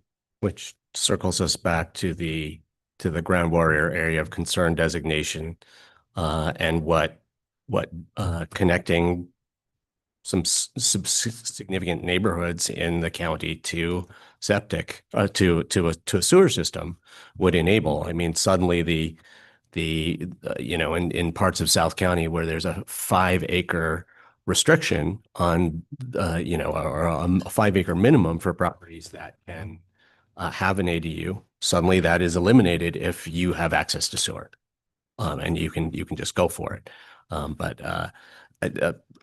Amy, I would encourage you to engage with the Planning Commission on this, because they're sort of our workhorses on a lot of things. But kind of at this granular level, so I'd encourage you to engage with the Planning Commission further. Their meetings are they monthly? Are they bi-month, every other month, or twice a month? And it's a great place to really dig in on some of these issues. They are the ones who do things like do 90% of the work to get us to an ADU regulatory policy, and then we just polish it off at the end. So one other thing I would say about rural ADUs, and the reason we don't have more legal permitted ADUs, is that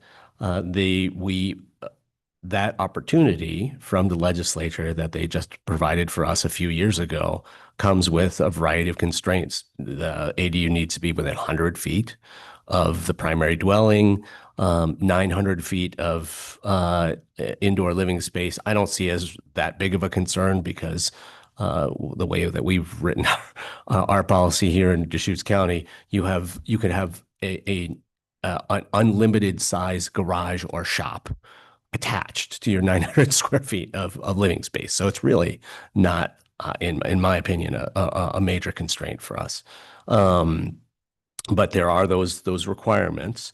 And because of those requirements, many of the thousands of unauthorized ADUs that have been built in the county can't come out of the shadows and right. legalize. They are happening regardless. Yeah. And lastly, affordability. I'm wondering, has the county taken any movement forward on pre-approved housing plans to make it less expensive, especially given how much the sewer sorry, the septic aspect might cost. Could you reduce plan costs and building costs with pre-approved things where everything gets more affordable? Peter, did you want to speak to that? You mean like the 4 plans that Ben now has available? Exactly. Okay. You know, would that really save anybody that much money? I don't know. Great question by Ms. Sabatini. The Building Safety Division does offer those types of plan review. You know, when you get production, typically it comes from production builders. To my knowledge, it's not as popular just because we don't typically it's rare for us to approve a subdivision. Right. There's some proposals that are near Riley Ranch that have the zoning and the vacant or the undeveloped properties. So, but that's not to say that's for the rural area, but just your question just reminded me, it's important to emphasize the Building Safety Division provides plan review and construction inspections, construction review for both the cities of La Pine and the city of Sisters. So when those opportunities are made available and our plans examiners, our inspectors are well equipped to take advantage of that level of efficiency, but we don't see it in the rural areas much. I can get back to the board in terms of what might the relative cost savings would be, but you know, my guess would be, the building permits are based on, square footage, which leads to valuation. But the benefit of these types of reviews is that the turnaround is so quick. So you turn in your plans, it's a complete application. The plans examiners are familiar with the design, and then they can just get through our system and get issued relative to someone who's submitting, different types of plans for, say, a partition. So great question. Yeah. And I think that's part of any property, any custom home that's built. Either you talk to the builder, it used to be the Adair home, and then now Simplicity by Hayden Homes. I mean, they've got their plans off the shelf, right?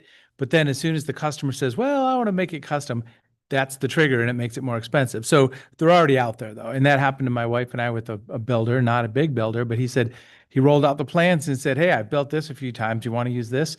And we were like, how about we just make the living room 2 feet wider? But that was it. And it was done. So it's kind of natural. The market already does that for the builders that provide a standard home. So Peter, remind me, we had to set the ADUs as 100 feet. Was that a state reg? Because it would be really lovely if we could have made it 150 feet. So some of those illegal ADUs that are in Deschutes County could become legal. Is that what happened to us? It was the chair mentioned the 900 square foot livable area that was set by state law. The 100 feet was set by state law. The zoning, minimum lot size. yeah, minimum lot size was, right. There's a certain, we had to dictate that just based on the lotting pattern here, but the eligible zoning was determined to be rural residential exception areas. It wasn't open for our resource lands, for example, which the demand is there. So yes, Commissioner Dare, that was set by the state, and what the board did, just to acknowledge to those that are here in person or listening online, the board made the criteria clear and objective. So there's no discretion. So it's what's called a ministerial review. So there's really no opportunity to appeal because there's no subjectivity to it. So the board played within the parameters that the state set, but was emphasized the importance of let's have clear and objective standards. So it's basically just a checklist. Do you have the right zoning? Yes.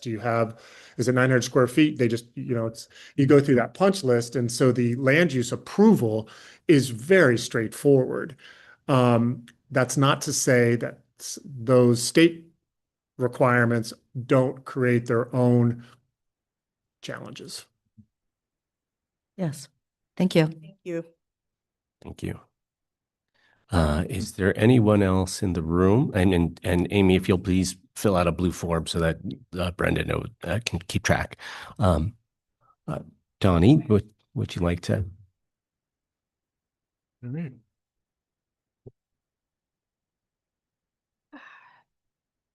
So, as many of you might have already followed or were in room to see, the Lapine community came together over the data center that was proposed in South County. One point of citizen input I have in regards to the work plan for 2026, 2027 might be to address or potentially commissioners look at the fact that so House Bill 4084 does not actually include Central Oregon in terms of the 1-year moratorium on data centers. So potentially looking at a more localized version to, given that we are strapped for natural resources, to protect kind of any uncontrolled growth of data center projects that would put strain on our electrical as well as natural resources here locally. So that's my one input. Thank you. I mean, one important thing to note about a request like that is we have land use authority in the unincorporated county, but if data centers are likely to be built inside cities, like we could do a moratorium. Speaking beyond basically the cities and their municipality. Okay. So just kind of in terms of Lapine, there was questions around some of the land being asked for that project falling under county purview. So given that the state level moratorium that's being looked at only covers the west side of the valley, it might be interesting. And I know folks weren't able to attend today due to conflicts, but there have been concerns to say, like, could the county actually prioritize looking into this to make sure that at least this side of the Cascades is also protected and considered? Yeah, I'm tracking, like, just to clarify a little bit further. So that potential site was within the city of Lapine. So it is while we do some of the land use planning review work for the city, basically we're contractors. We're not we're just outside the city of Lapine, we are the land use authority. Within the city of Lapine, we are basically implementing the city's laws for them because they don't have that. It's a small city; they don't have that capacity.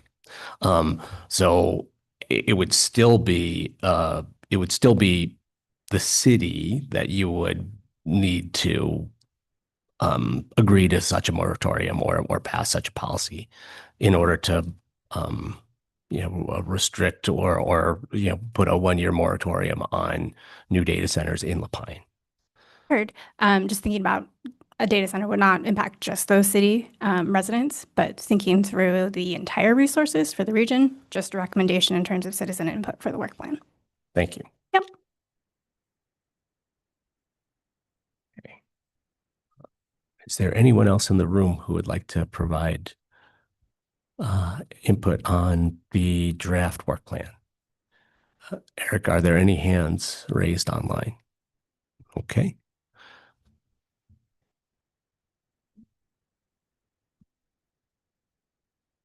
Thank you, commissioners, for this opportunity. As noted in the memorandum, the board has several options. This is not a land use public hearing.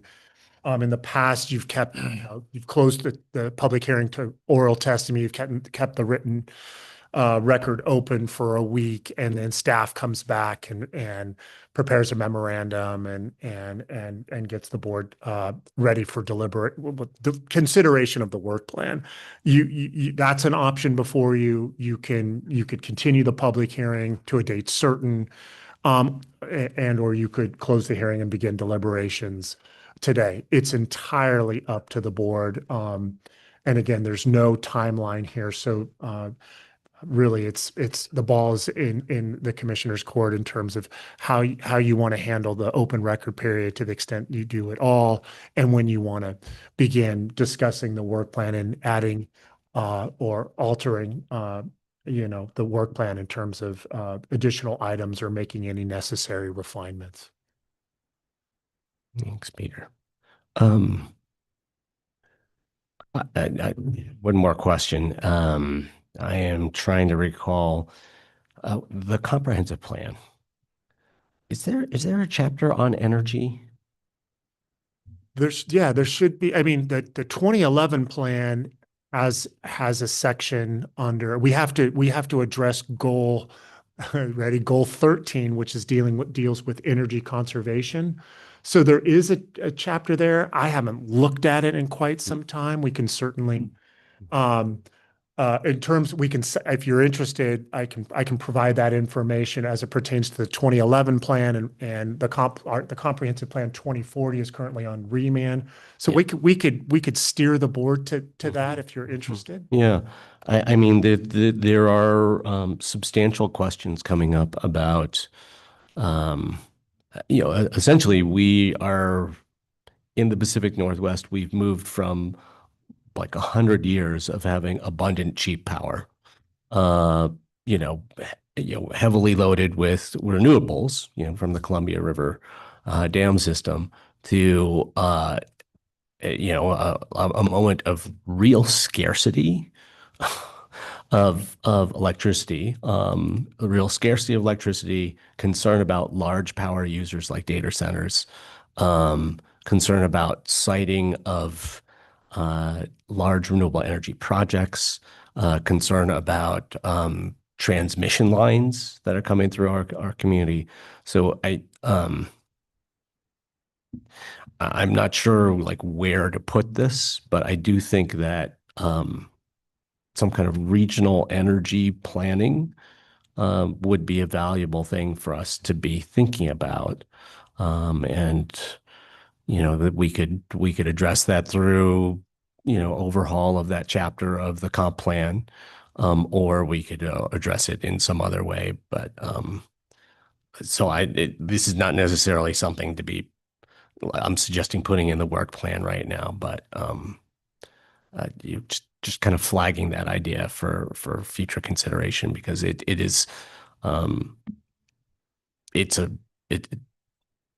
that energy scarcity is going to be a real driver of a lot of things in this region in the coming years. And in terms of land use, we really are talking about some very large areas. I mean, the site that just fell through, that the BLM had designated, south of Redmond, 3,000 acres, right? And people get very concerned about 40-acre rezones, 710-acre rezones, but 3,000 acres, kind of basically permanently committed to solar panels is a land use that we need to be thinking about. Yeah, great point, commissioners, and certainly duly noted. The other factor which is on the horizon is the geothermal near the Newberry. Which has a tiny footprint, but there is going to need to be transmission connectivity, and I could see people being more concerned about the transmission than about the actual power plant. Location, just for anyone who's tracking the geothermal piece, it's on federal land. Deschutes County doesn't have jurisdiction, but the infrastructure that's going to distribute that energy load will eventually fall outside of federal lands, in which case that's when the land use permitting would come into play. So you're right about the topic. Given Deschutes County's growth, fastest growing county in the state, the only county that's measurably growing, certainly energy power is going to be a prominent topic, like wildfire, like water resources, resiliency, for the foreseeable future. And it's an opportunity, as well as, presents certain challenges, but that's something that Deschutes County and the Community Development Department and other departments have been, kind of prepared to address, or have been addressing just over the last decades, just because it's kind of baked into what it means to live in this region and grow in a way that's sustainable and prosperous at the same time. It looks like Eric is signaling that there might be another person who wanted to provide I guess I guess I hadn't actually officially closed the hearing section of the meeting. So, Eric, please.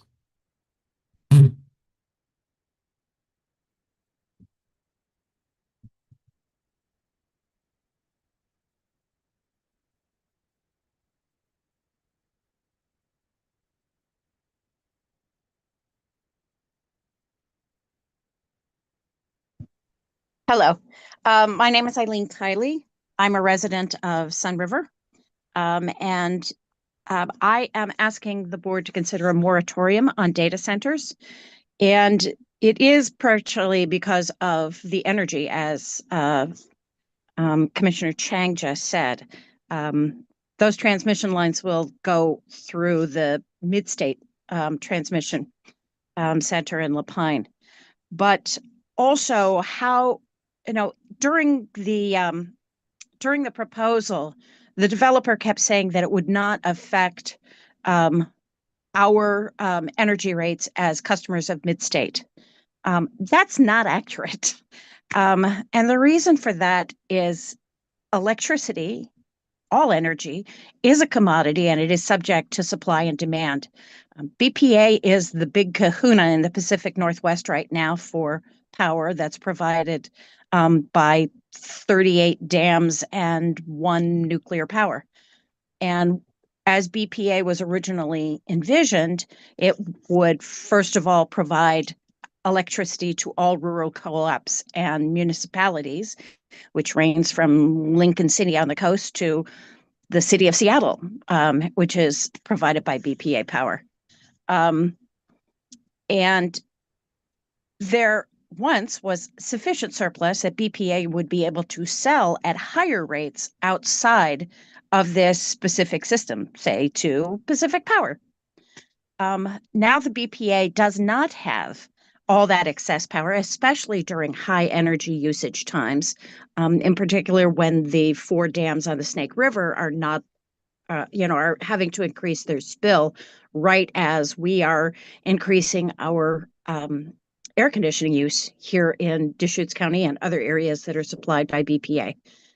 And then BPA has to buy power, which is significantly more expensive than the cheap, clean energy that BPA gets through the Corps of Engineers operations.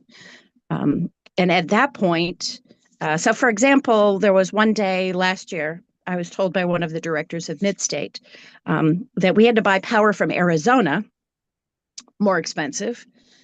And since we did not have direct transmission lines to Arizona, that power had to be wheeled through Pacific Power's lines in California, costing $11 million for a single day to meet just the power needs of the co-ops and the municipalities that are BPA's first priority. BPA also then will sell, if they have excess, they'll sell to Pacific Power or whoever, which allows them to lower their rates because it's cheap, clean power. Right now, the city of Bend is looking at moving towards electrification. And, for part of the city, it's a great deal because they're on CEC. And another part of the city, it's not a great deal because they're on Pacific Power, which is expensive power and often from dirty sources. This is a supply and demand issue when we talk about energy. And it's really something we need to consider as the geothermal comes on, because since that is going to be a private entity, data centers are going to want to come in and contract for that. And people in the city of Bend, their power is going to keep going up at an incredible rate because they do not have the same access. So really, until we figure out what the power plan is for BPA and the geothermal, I request that the county commission stop allowing data centers into Deschutes County so that we can make a plan so that the residents of Deschutes County don't end up paying to support these data centers that are coming in and providing relatively few jobs. So that is my testimony. Thank you. Thank you, Eileen. And I, if you were listening a couple minutes earlier, I hope you heard me mention to another constituent that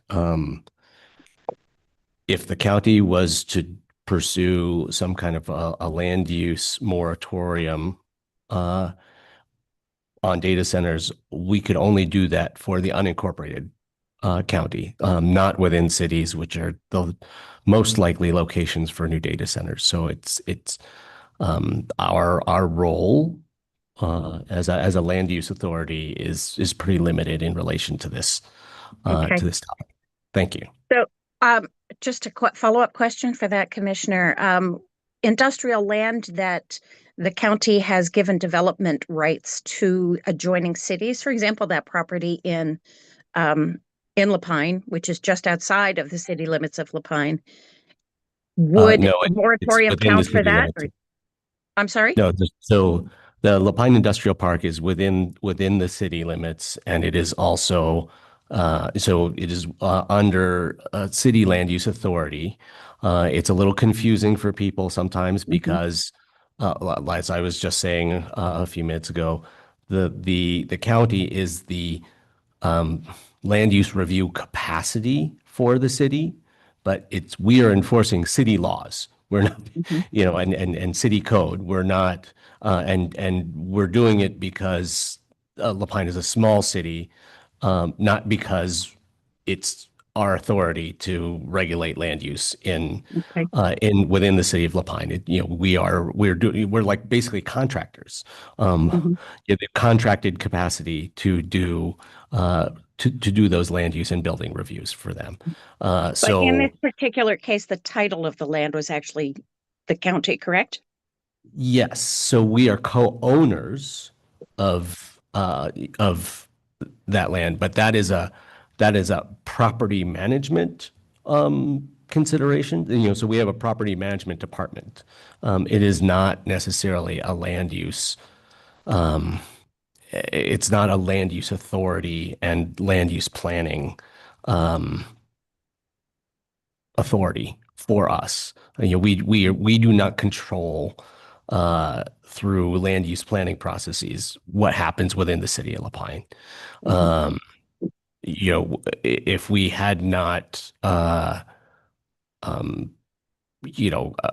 basically delegated or our authority for decision making as a property owner for the La Pine Industrial Park, then we would have an equal or more significant say in what industrial use or what industrial land buyer is comes in or it doesn't come into the La Pine Industrial Park. But in this case, we have legally relinquished that decision-making power as a property owner, a co-property owner, to the city.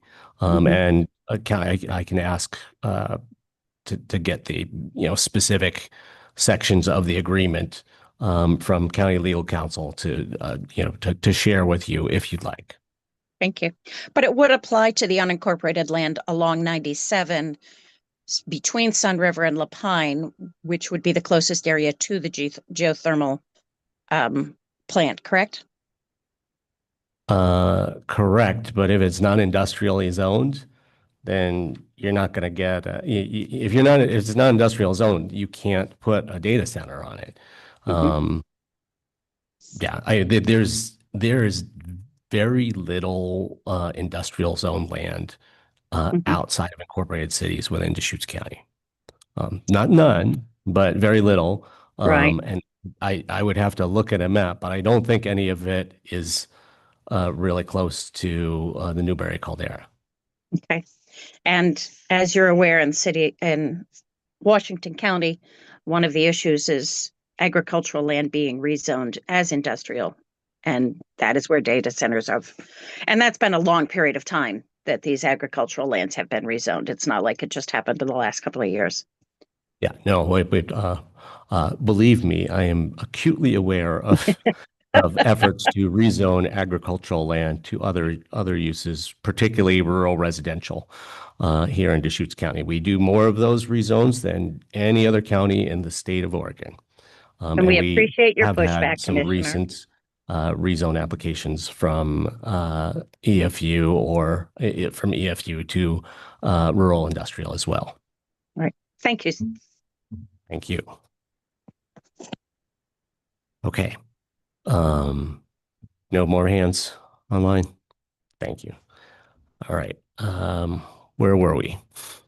Mr. Chairman, really, it's the next step for the board is whether you want to close the hearing, how you want to close the hearing, and what your thoughts are for deliberation. So there's no strict timeline, so it's entirely at the pleasure of the board, how you would like to proceed. Personally, I'd like to keep it open for a week, just in case anyone wants to make some additional comments in today's world. They maybe weren't aware of it, or, and, you know, another week, as you said, we're not under a strict timeline. We don't have to have this done by July 1st.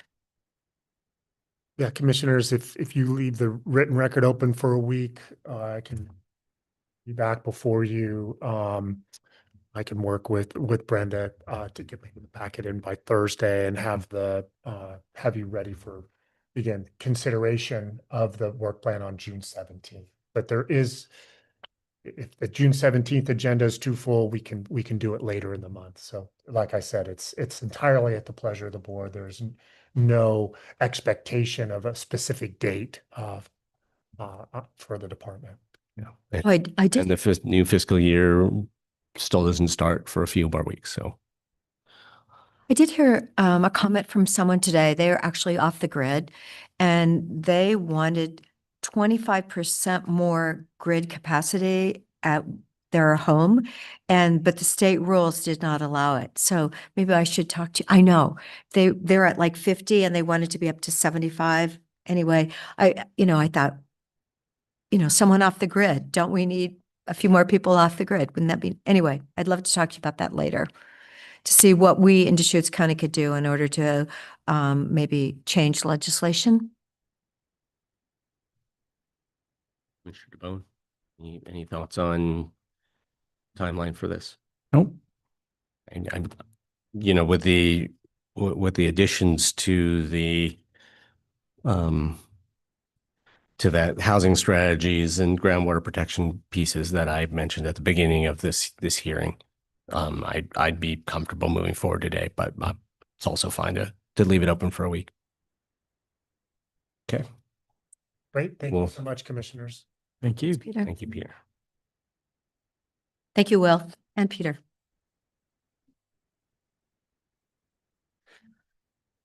Right. Item number 6. We are now going to convene as the governing body of the Deschutes County 911 Service District.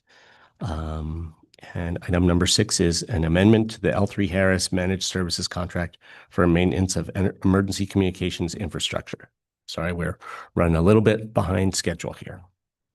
Commissioner Sarah Crosswhite, Deschutes County 911 Director. Emily Van Saraville, Deschutes County 911 Technical Systems Manager.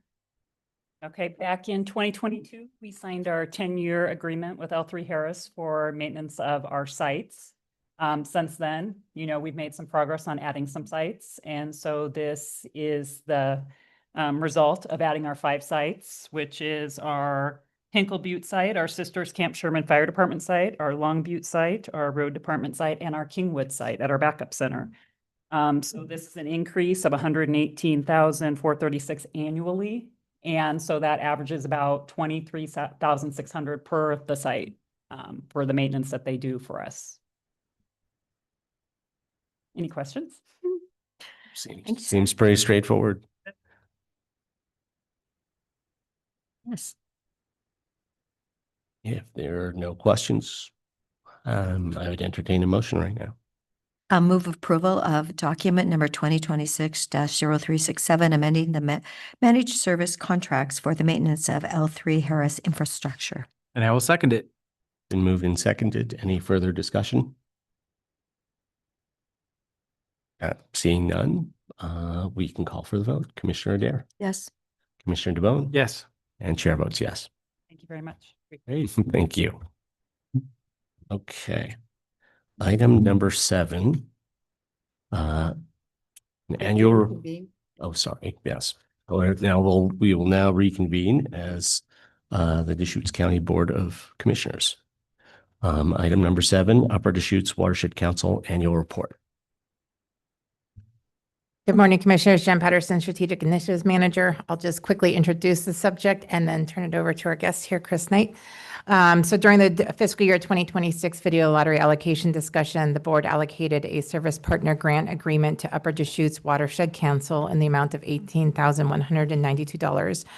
Service partner grants are made available through the Video Lottery Fund, which is supported by state lottery proceeds. As part of the grant agreement, Upper Deschutes Watershed Council will provide an annual report to the Deschutes County Board of Commissioners that describes the outcome of the grant-funded activities and the use of county funds. And so we have Chris Knight here, the Executive Director of Upper Deschutes Watershed Council, to give that report. So I'll turn it over to Chris. Good morning, Commissioners. Thanks for the opportunity to come report to you annually. I've also got a copy of our annual report, if I could bring that up and give you a copy. Sure thing. Thank you. Yes, please. Good morning. Thank you. Grace, good to see you. Thank you.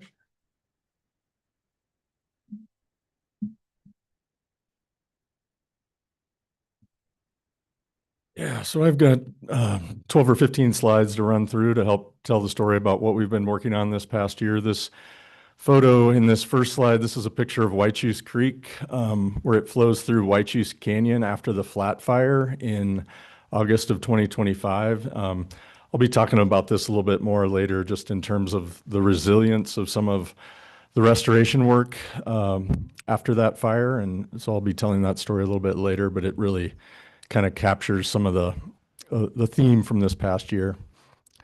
But just a reminder, what is a watershed council? I'd just like to remind you that we're a community-based, voluntary, non-regulatory organization that works with communities all around our watershed. This map shows kind of our program area from the headwaters of the Deschutes north to Lake Billy Chinook. Does not include the Crooked River Basin. They have their own watershed council. But there's more than 50 watershed councils in Oregon. There's a model developed by the state of Oregon back in the mid-90s. So we're actually celebrating our 30th year as an organization next year. And Deschutes County, as a reminder, was instrumental in helping us start our watershed council. Watershed councils were required to have a local government entity sponsor to get off the ground. And so the Deschutes County Commissioners back in the mid-90s appointed the first board members for our watershed council. So we were formed as a 501c3 in 1997, like I said, 30 years ago as of next year. And as Jen mentioned, we are a current recipient of the Service Partner Grant Program. So thank you for that continued support from year to year. So I'd like to share, Jen mentioned this current fiscal year, we received a grant from the county for $18,192. We use those dollars to support staff time, to leverage us bringing in additional dollars to the county and to Central Oregon. Just a reminder, we serve parts of Jefferson County and also parts of Klamath County, but primarily our service area falls in Deschutes County. But for our fiscal year 25, our total revenue was a little over 1.2 million. So we're leveraging some of these dollars from the county to bring in state, federal, and local dollars that I think the next slide shares a little bit about our revenue. That pie chart on the upper right shows that we have, a balance of, roughly a quarter of our revenues coming from the state, roughly a quarter from federal grants, but then a large portion of the overall pie is non-governmental support, private contributions from businesses, from individual donors, from community supporters, and then there's a slice of the pie that's local government support. That includes the support from Deschutes County. We also get a small amount of funding from City of Bend for some of our programming. We've got 13 board members with a diverse set of expertise to, in natural resources and other types of expertise to support our watershed council. I just highlight Will Groves from the Deschutes County Planning Department that sits on our board. Appreciate Will and his support and being here today. And just a broad overview of our mission. We cover that 2 million acre part of the Upper Deschutes watershed, and really our goal is to restore and protect our watershed through collaborative work in habitat restoration, watershed education, and long-term monitoring. So I mentioned the flat fire there in the first slide. These are two pictures. On the right is a picture immediately after the flat fire in an area that we've restored. We've restored roughly a 3-mile stretch of Whitechoose Creek in collaboration with Deschutes Land Trust. The picture on the left is just upstream of this restored area. If I had a pointer, I'd show you. You can see the strip of Whitechoose Creek flowing. This was an unrestored area, an area we eventually planned to restore, but just hadn't gotten there yet. And the fire burned so hot through there, basically from the top of the ridge down all along the creek and up the other side. Effectively just burning up all the vegetation. What we are happy to see in the photo on the right, and that idea of a picture can speak 1,000 words, that really when the fire approached the restored area, it kind of split and left that green lush floodplain down in the bottom of the valley that we'd restored, and kept that intact. The vegetation for the most part is still viable. The habitat for fish, for wildlife, the water resource was protected. And so we just see this as a way to highlight the value of restoration in the face of increasing wildfire, as a way to be resilient to some of these wildfires. And so one example of how we've tried to tell this story, and we don't mean to minimize at all the impacts to other property owners that had their perhaps homes or land impacted, but we're trying to tell this story of how the restoration can help and be resilient in the face of wildfire, like I mentioned.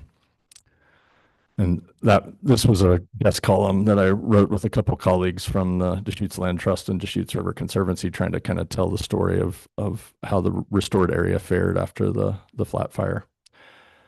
And then turn around and in December, after the flat fire, we had some of the highest flows we've seen on Whitechoose Creek in approximately 30 years. The flows were so high, and there's so few flows that come up this high. The Oregon Department of Water Resources and their stream gauges, they can't exactly tell us, how this ranks. But what we can say is, since the mid-90s, this is the highest flow we've seen on Whitechoose Creek. And so to me, this just illustrates, again, the value of protecting and restoring some of these floodplains.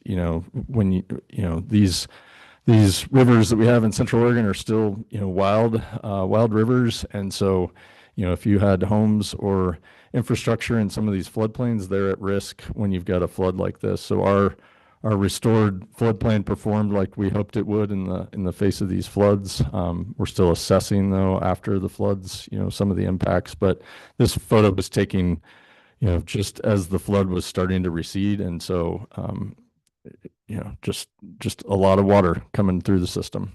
Chris, is this picture of one of the same spots that the earlier two pictures are from, or is it a different area? It's the same area. I just use that since it is connected to those other photos after the fire. It's looking downstream, whereas those other photos were looking upstream. That's the only difference. But yes, this is part of that 3-mile stretch that we'd done floodplain restoration. And so just during the flood, though. And just to go back, while I've broken your flow for a minute, just to go back to those treated, restored versus unrestored areas. I mean, is the basic lesson or story there a re-wetted floodplain doesn't burn, and a unrestored floodplain, there's just not enough moisture in it to protect it from fire? Yeah, I think that's one of the messages, and one of the things we're seeing. You see areas on the McKenzie River that have had some restoration. Same thing after the 2020 fires there. Those floodplains were resilient to that fire and not burning up, because you've got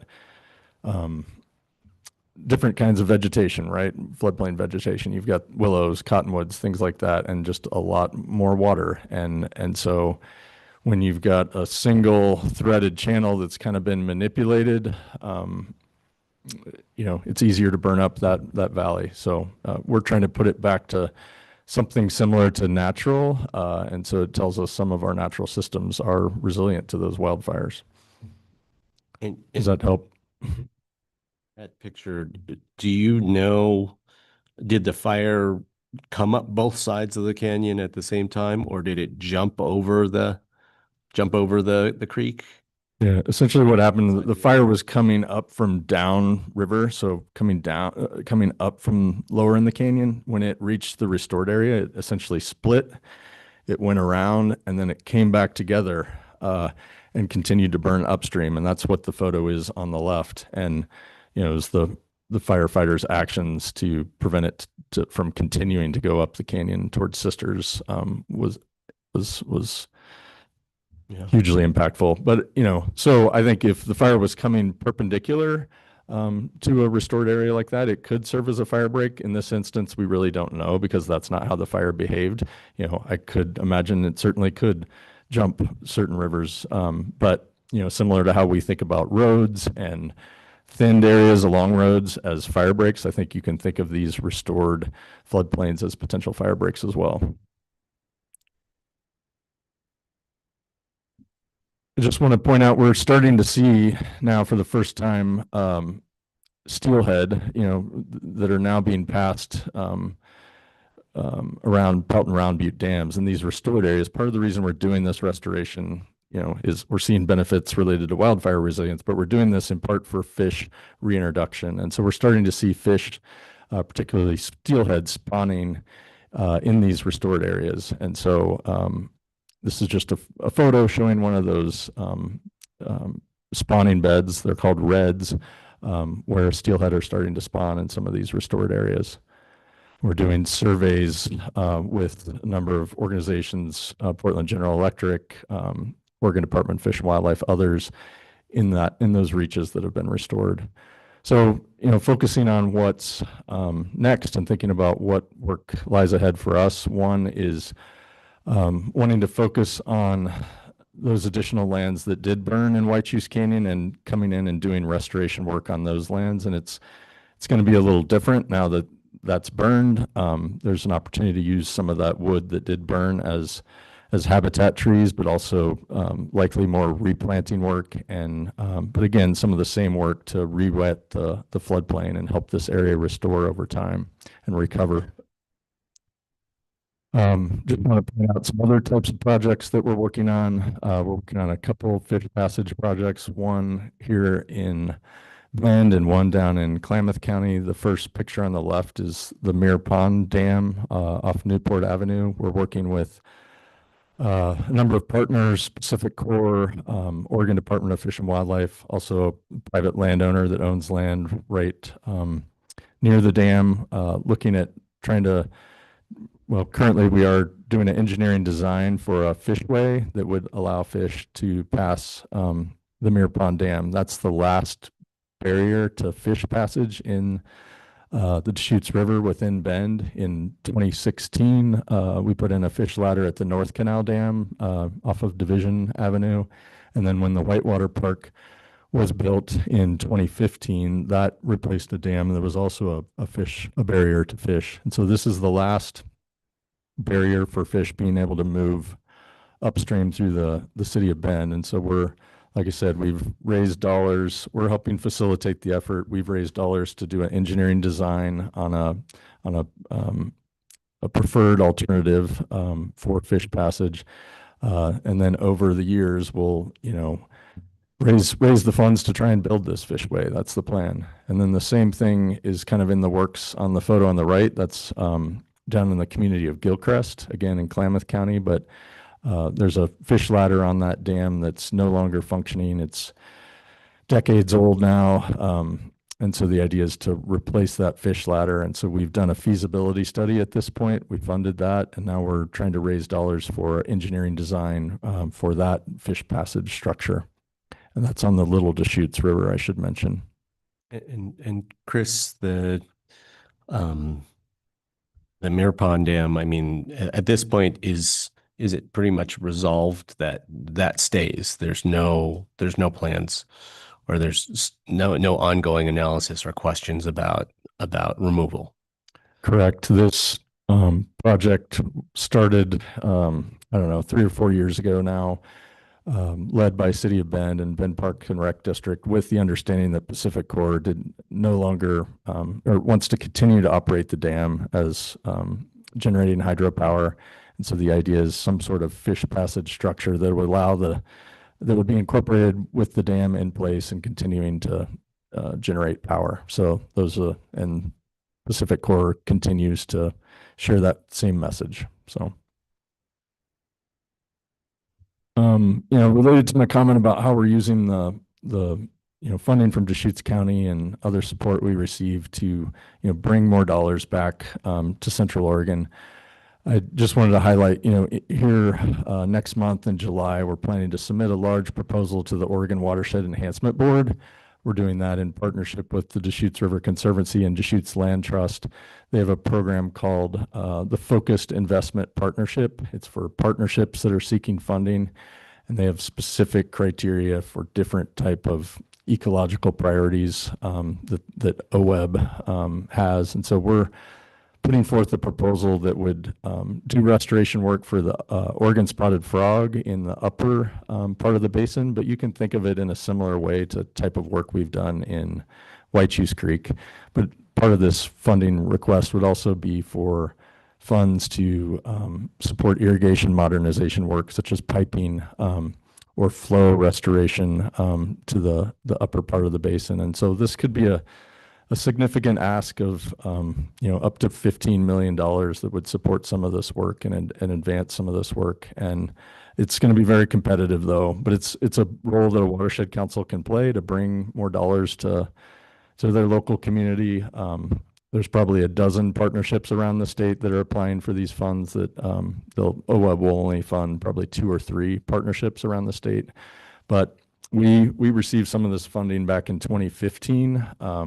That has helped fund some of the work over the years in Whitechoose Creek and the Metolius and the Crooked River. And so we're going back and seeking more of this funding as part of this competitive process. Just a few more slides, want to highlight some of our other programs, our education and outreach program.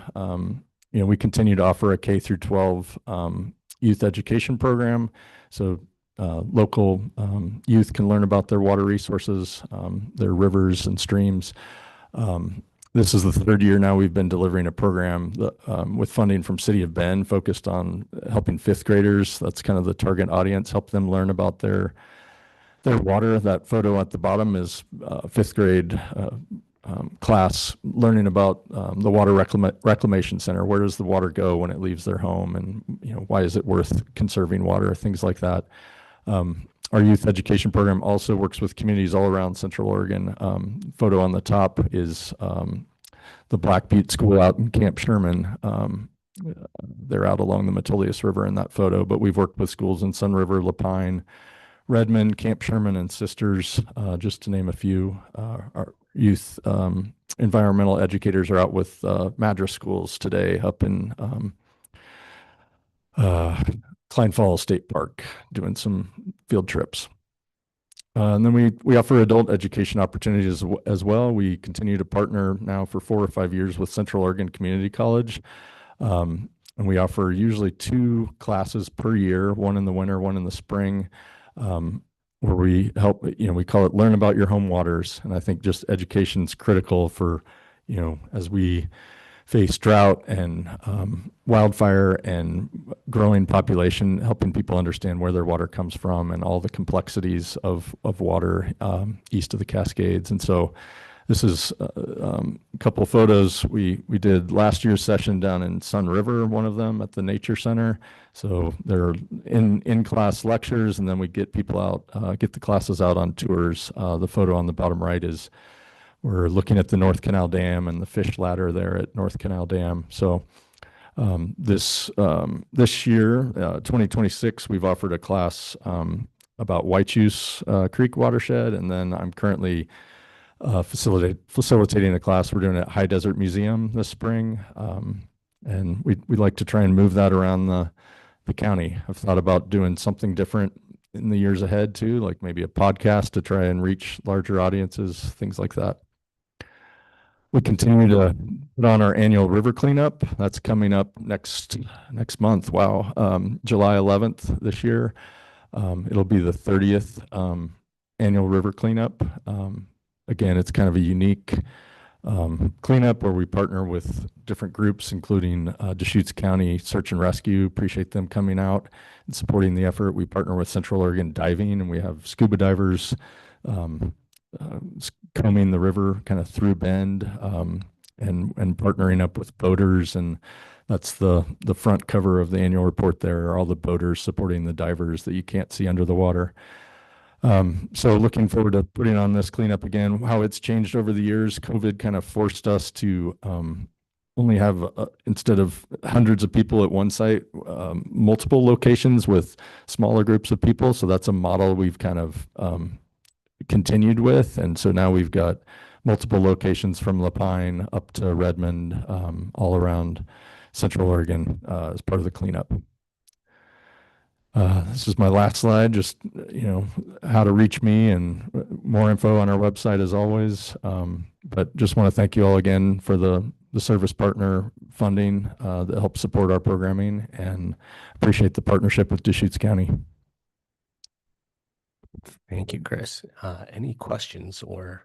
Well, Chris, I'm really excited that we're able to do those dollars, because I know that can be so valuable, just having those little bit of flex dollars to be able to, invest in the next effort to get a grant or put a program together. So it's a great partnership. Thank you so much. Thank you, Commissioner DeBonne.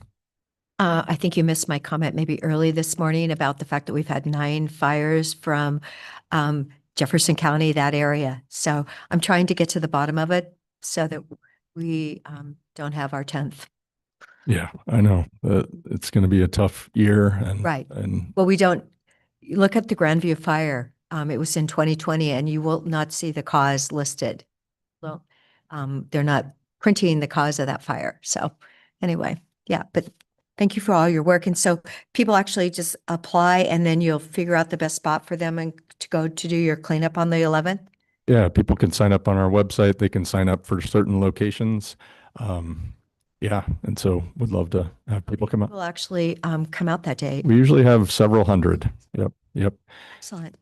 I would just add on the Grandview fire, we were doing some of that restoration on that 3-mile stretch of Whitejuice Canyon that year, and the fire came up and shut us down. But the contractor that was doing the restoration work actually volunteered and pivoted and went to work for Oregon Department of Forestry and started building fire lines and helped. So it was a coincidence, but we thought it was going to be much worse and thought we'd be shut down for weeks, but we were back at work within about 10 days. So yeah, it's a new challenge we face, of course, with more and more wildfires. So, Well, if Rangeland Fire Protection could get a couple more pieces of equipment that actually cost less than around $200,000, they could really do some amazing work, the volunteers and the community. Yeah. So Yeah. always looking for great equipment for them. Chris, thank you. And I'll just mention for my fellow commissioners that I'm really interested in engaging the Upper Deschutes Watershed Council in some of the groundwater discussions, policy discussions that are happening in the region right now. There's, as we know, declining precipitation over the last couple of decades, increasing canal piping, more wells, all contributing to groundwater levels declining. There's a substantial interest, particularly among municipal utilities, in artificial groundwater recharge these days to try to slow the decline of our groundwater levels. To which I responded, and the Confederated Tribes of Warm Springs responded, well, we need to think about the whole watershed and the function of the watershed and opportunities for natural recharge, because you could take water out of the river and bring it someplace and artificially inject it in the ground, or you could take advantage of the places where we need to do watershed restoration anyway, that put water into the ground. Like a really good example being the Ryan Ranch project up on the upper Deschutes above Dillon Falls. A few 10 years ago, when that project was being discussed, the irrigation districts were very concerned about how if you breached that dike and you re-wetted that floodplain and wetland area, how water would just disappear out the bottom of the meadow. And that was a loss. You could consider that a loss for them because, there was water that they had released from Wickiup Reservoir and they wanted to divert downstream. But, that same kind of a project you could view in this current day as an opportunity to put water in the ground and recharge the water and get co-benefits of, wetland and floodplain restoration. So I hope that as the discussions evolve in the basin around how we slow the decline of our groundwater levels, we can bring some real focus to natural recharge opportunities and maybe start to put some numbers around what kind of an opportunity exists there and turn that into, I think if there's some real meaningful opportunities, then we can turn that into another stream of finance to support those restoration projects. This proposal that I mentioned to the Oregon Watershed Enhancement Board that we're going to put forward in July, there's some of that woven in terms of creating space to do some feasibility studies for opportunities for other like habitat restoration that could offer that shallow groundwater recharge opportunity. So would be happy to talk about that more. And if we're successful with this proposal, that could be a place to jump off. So thank you. Thank you, Chris. All right. Thank you, commissioners. Appreciate the time today. All right. Item number 8, review draft letter to Jericho Road regarding concerning the requested lease of county-owned property in East Redmond for a homelessness service center.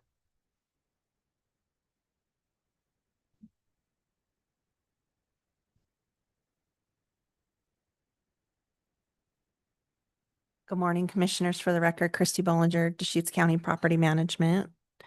Eleanor Bessnet, Jericho Road. Thank you.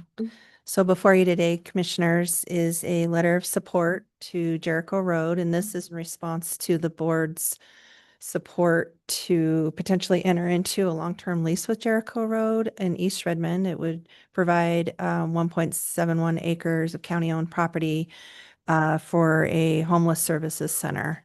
So again, draft letter in front of you. We're happy to walk through any of that and answer any questions you may have. And then we would finalize the letter and get it to Brenda for your signatures. I have a question. So the modular building is 2,500 square feet. And then is the 1,600, is that attached to that building or is that a separate structure? It's a separate structure. It would be storage and a covered heated area for the shower trailer, so it could be used year round. And then we have several refrigerators and freezers that are located mostly in our board's garages, and those would be located there also. So it's a separate structure. It would be like a pole building. Okay, I was just wondering, like, is it all going together or? No. All right, Separate. thank you.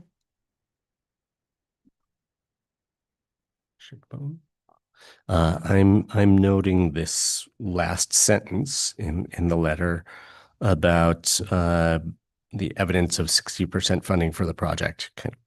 That the lease would be tied to that. And I'm just trying to read between the lines a little bit here. I'm wondering, or I'm guessing, speculating that having this letter kind of assuring a site is going to be helpful in fundraising efforts for, developing this service center. Okay. We met with Oregon Community Foundation last week, Don Senecal and I, but it's hard to apply for funding or approach funders if we don't have some type of promise or guarantee that we would have land to actually put the hub on. So this letter will be very beneficial and that we can go ahead and start fundraising for the project. Jericho has been able to save, we have about $200,000 that's been set aside and earmarked for this. So we have a bit of a start, and that's always beneficial when we're talking to funders too, that we're not starting from just zero. So this will be very helpful, and then we can put our whole capital campaign into high gear. And I would love to have this up and going by next spring if possible. So.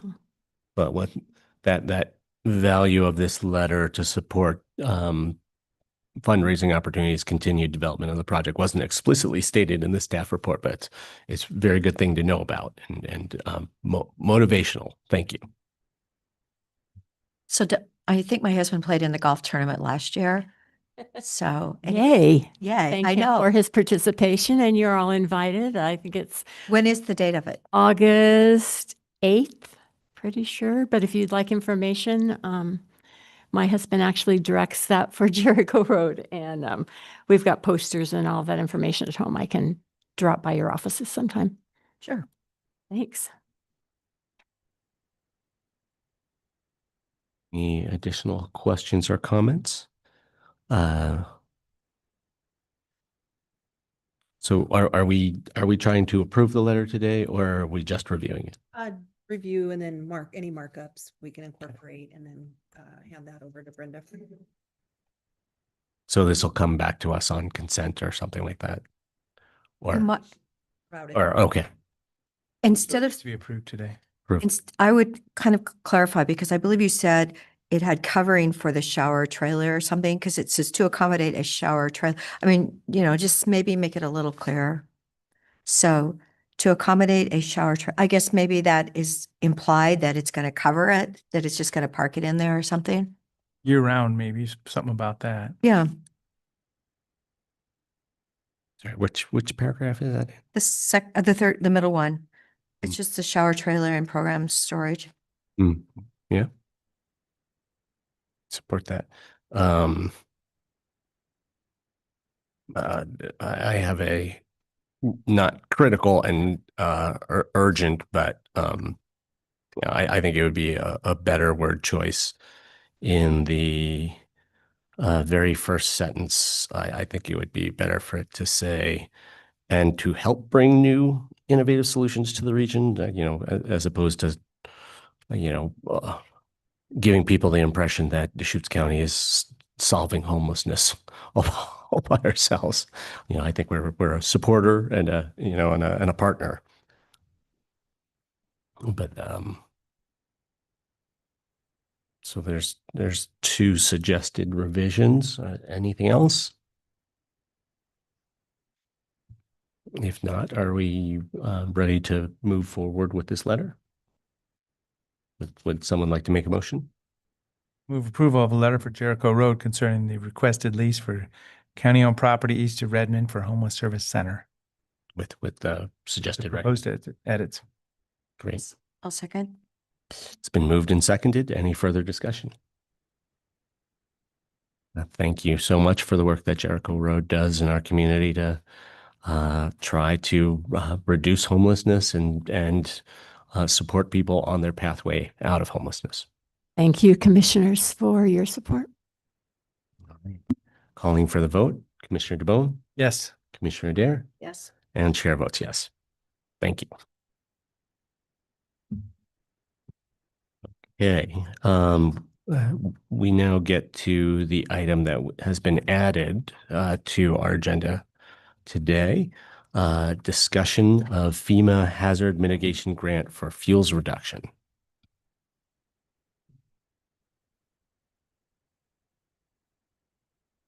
Good morning, Commissioners. Eric Kropp, Deputy County Administrator. Lauren Street, Community Wildfire Protection Supervisor. Staff was asked to come in today to talk to the board about a grant that was applied for in November and the status of it. Just as background, in February of 2025, the board approved the application for a grant program with FEMA. It's the FEMA Hazardous Mitigation Grant Program. There were 5 components of the grant. 3 were out of the sheriff's office and 2 were out of natural resources. For the grants for natural resources, one was related to the Community Wildfire Protection Plan. And then the other one, which we'll be discussing today, is for a fuels reduction project. Staff submitted an application for that grant, and a lot has happened since then. The main thing is the grant parameters have changed and the grant requirements have changed. And that's why staff is recommending that we not move forward with the grant. Just to be clear, we have not been awarded the grant. The process is there's a grant application. We go through the state OEM, Oregon Emergency Management. That information then goes to FEMA. FEMA reviews the grant application, and then if they have questions, they send those questions back through state OEM in the form of what's called RFIs, Request for Information. Since applying for the grant, as I mentioned, much has changed. One is that when the county applied for the grant, if it was under a certain threshold, then FEMA was going to conduct the required cost-benefit analysis. That has now changed where FEMA said we're requiring the county to conduct this cost-benefit analysis. Another important change is when the grant was applied for, the grant required a 25% match, but allowed for in-kind match. So that means that the county can use the staff time to work on that is used to work on the grant as the matching funds. That has now changed from in-kind to a cash contribution, a 25% cash contribution. There's a whole list of onerous information that FEMA has requested. I can run through it, but another one is a letter from the Federal Reserve Bank documenting square footage for all structures surrounding the project areas. The last piece about it is staff is concerned that if we continued with the grant application and were awarded, that the grant requirements would also be onerous. Lauren has some additional information that she would like to share. Yeah, thank you. Yeah, just some additional information. So we submitted this application February of 2025. So it has been a minute since that application was submitted. And with the nature of our natural resources program, we're always looking for grant opportunities to do fuels mitigation projects, education, and outreach. And so since the time that we submitted this application, we have applied, been awarded, and secured just under $3.9 million of other grant opportunities that support similar practices in the community. And so another point here is that our small team is at pretty max capacity as far as administering grants. As Eric said, with the original application and match being able to come from in-kind contributions, our total ask for this grant was about $963,000 and some change. And the way that FEMA has notified us since then that they acquire their match from applicants and receive that 25% is if we submit for reimbursement, they only reimburse 75%.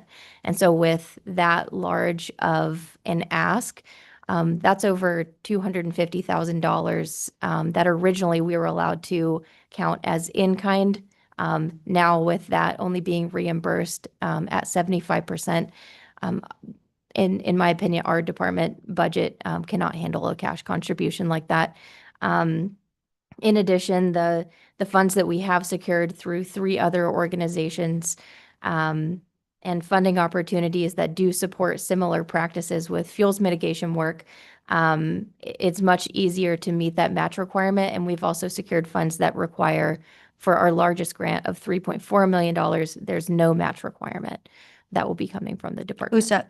Where's that coming from? Community Wildfire Defense Grant. And so that goes to the greater Lapine area. And then we have But who's it from? Is it from the federal or the state? the Forest Service, federal.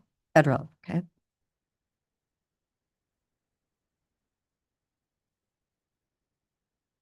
So FEMA is making itself a less attractive grantor to entities like ourselves. It's, when they submit the request for information, it is a lengthy list. And I've had conversations with the city of Ashland, who runs a similar program to our department, of course, on a city scale. They had originally submitted an application and have since rescinded theirs for similar reasons. Because I did have Congressman Bence's chief of staff check on that. And he said, he checked with FEMA and they really weren't giving okay, so we have two people, two in Oregon. But that's what he was told, that no one was really rescinding this funding, so. Yeah, But- and But actually, when you said you asked for 963,000, that would have meant that it was only going to be $722,250. So it's actually 769. So it's not like a complete 25% that they're shutting us out of. I mean, you said it was a 25% charge, the in-kind. yes. And I've done the math and I'm going, okay, well, it's like they're charging us, 200,000 and not 225,000. Yeah, I'm not sure with the exact numbers. I've got our budget that we submitted here, and because we've accepted an award through the same funding opportunity, a much smaller award for the combination of our CWPPs. In our conversation with FEMA, since accepting that, they have communicated to us that they only reimburse 75% of the total award. Okay.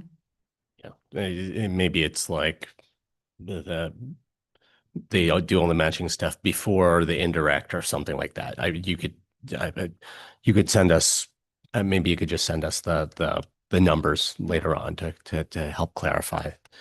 But the basic concept that a 25% in-kind match was converted to a 25% cash match, that's a big deal. And I mean, I guess the question would be like, do we even have that kind of money that's not already obligated as match somewhere else to contribute to to this application? I would have to refer back to our fiscal folks that I work on our budget with, but my assumption would be no. So how many acres was this supposed to be working on? 850. Okay. And the cash match, is it needs to be non-federal, or could it be from anywhere? I can get clarification from FEMA, but I would assume that it would have to be non-federal.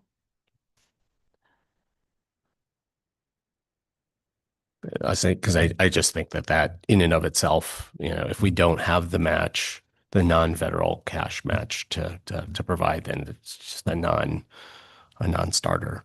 I mean, unless, we want to figure out where we're going to come up with $200-something thousand of non-federal money, which would likely need to come out of some kind of a county pot that we're not tapping yet. Well, when we added another person to your department a couple of years ago, and I realized now we're down to 2 again, and now you're over in CDD, but it was because your department did have incredibly a deep financial statement. So maybe we should look up and see if we do have that funding available. I mean, if you're saying 963 and they're saying they're only going to amount to 769, that's like a little less than 200,000. So yeah, I mean, I would, for 850 acres, I would check and see if we did have the funding. I mean, it's a lot of money to say, no, we don't want it for a project. Every acre cleaned up in Deschutes County is really critical. In addition to the statement of we'd be able to treat 850, that was a part of the original proposal, and the Central Oregon Irrigation District was a part of that proposal, and they have plans to sell a portion of the their properties that were in that original proposal. I don't know the acreage of how much is being sold, but I think it was a significant portion of what was originally proposed. Yeah, I mean, just to speak to the capacity of the group division, I'm not sure what natural resources is called now. Is it a division or is it a program? Program. CDD. I mean, part of the reason we are in a place to have 2 to 3 staff is because they have been so successful at securing grants. But to get grants, you either need to have matching funds or you need to match grant to grant. And it sounds like this is a case, if we need a 25% cash match and all of our other funds are obligated as match in other places, then we simply can't do it. Right. And, yeah, so I mean, you citing the success of the natural resources team in securing other grants does not translate into having the capacity to match this one. Is the point. Yeah, I'm comfortable not proceeding at this time. There is a lot of work queued up. People are going to be busy and there are resources available for the projects on the near horizon. Yeah, I don't, it would be helpful to just see have clarification that 25% is non-federal, and, just to demonstrate where all of our other funds are obligated or, already matched up, leveraged already. But, it sounds like that's the case, and I'd like to see that information afterwards, but I'm comfortable proceeding now with withdrawing that application.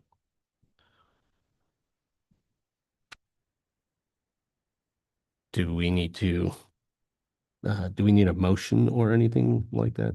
Probably do a formal motion since you did a formal motion to begin with to authorize acceptance or to authorize them to apply for the grant. Would you like to make a motion? So I'll move to withdraw from the FEMA Hazard Mitigation Grant for fuels reduction from last year. Commissioner Darrow? I'm not seconding. I will second. Any further discussion? Congratulations on the other grants that are out there. I know we've got full speed ahead. A lot of work's going on with the grants. We've seen each other a few times recently, so it's exciting to see the activity that's happening. Thank you. Yeah, it's really great that we can be scanning the horizon for opportunities. We can be responsive to opportunities. And then when we're fortunate enough to have a lot of our applications awarded, that we can pick and choose among them. The Community Wildfire Defense Grant with no match requirement, I think, is a lot more attractive. So with that, we can call for the vote. Commissioner DeBonne? Yes. Commissioner Dare? No. And chair votes yes. Thank you. Thank you.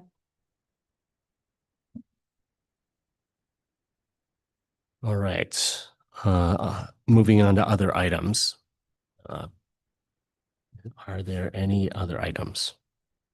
Great event for Fair Director Jeff Curtis last night. Yeah, I think everybody came and went at different times, but we all kind of saw each other in passing last night.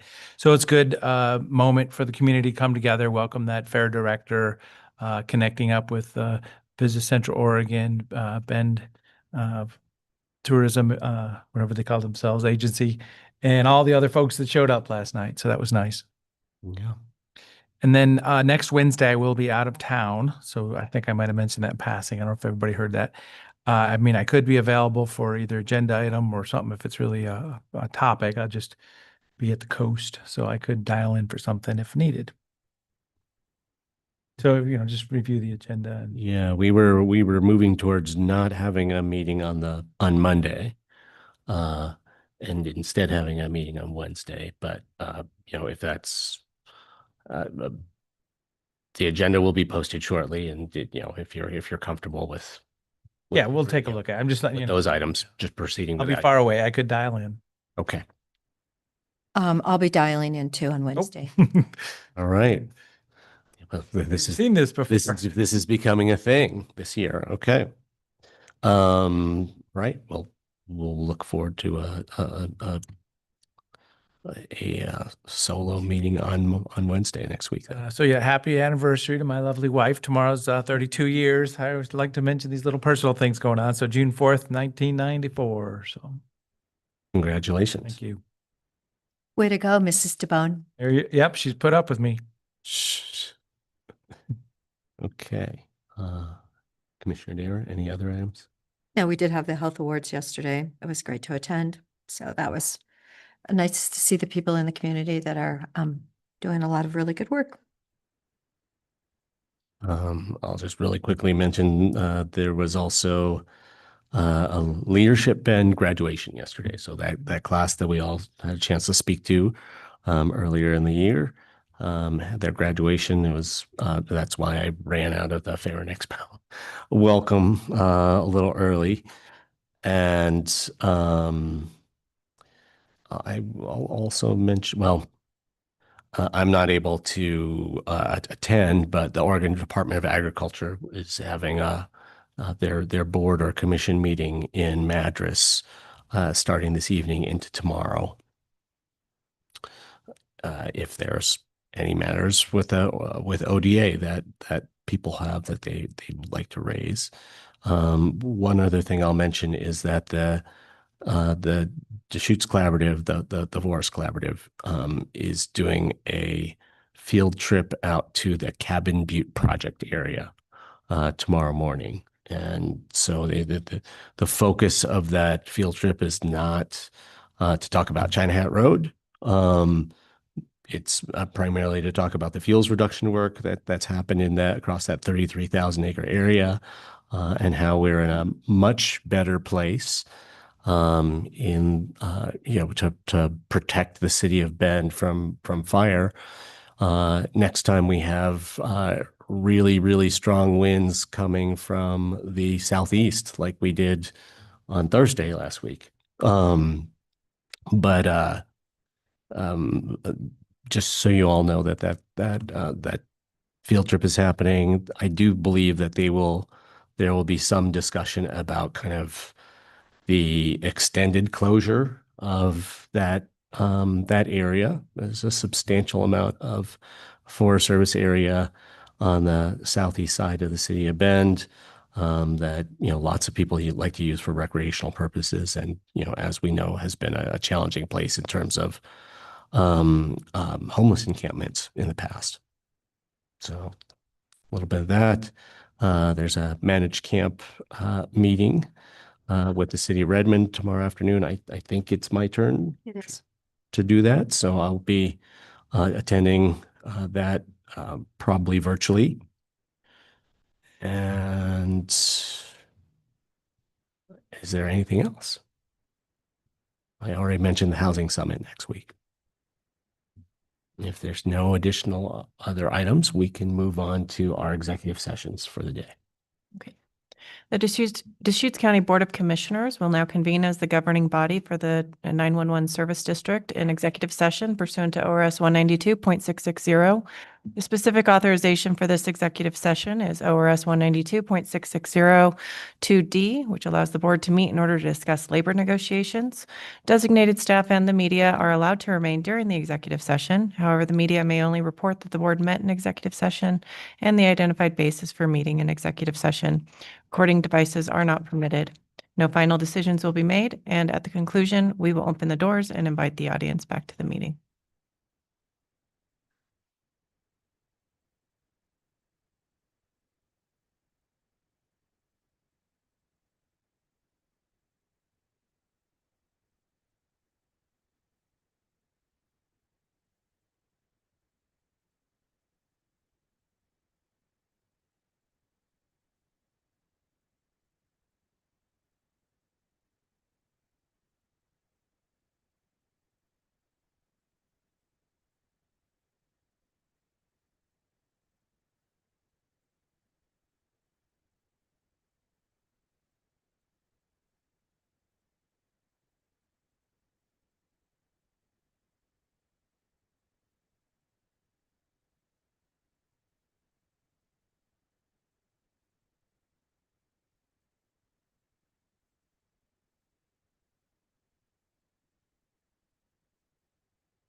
All right, we are returning from executive session and we are ready to adjourn this meeting now. Thank you.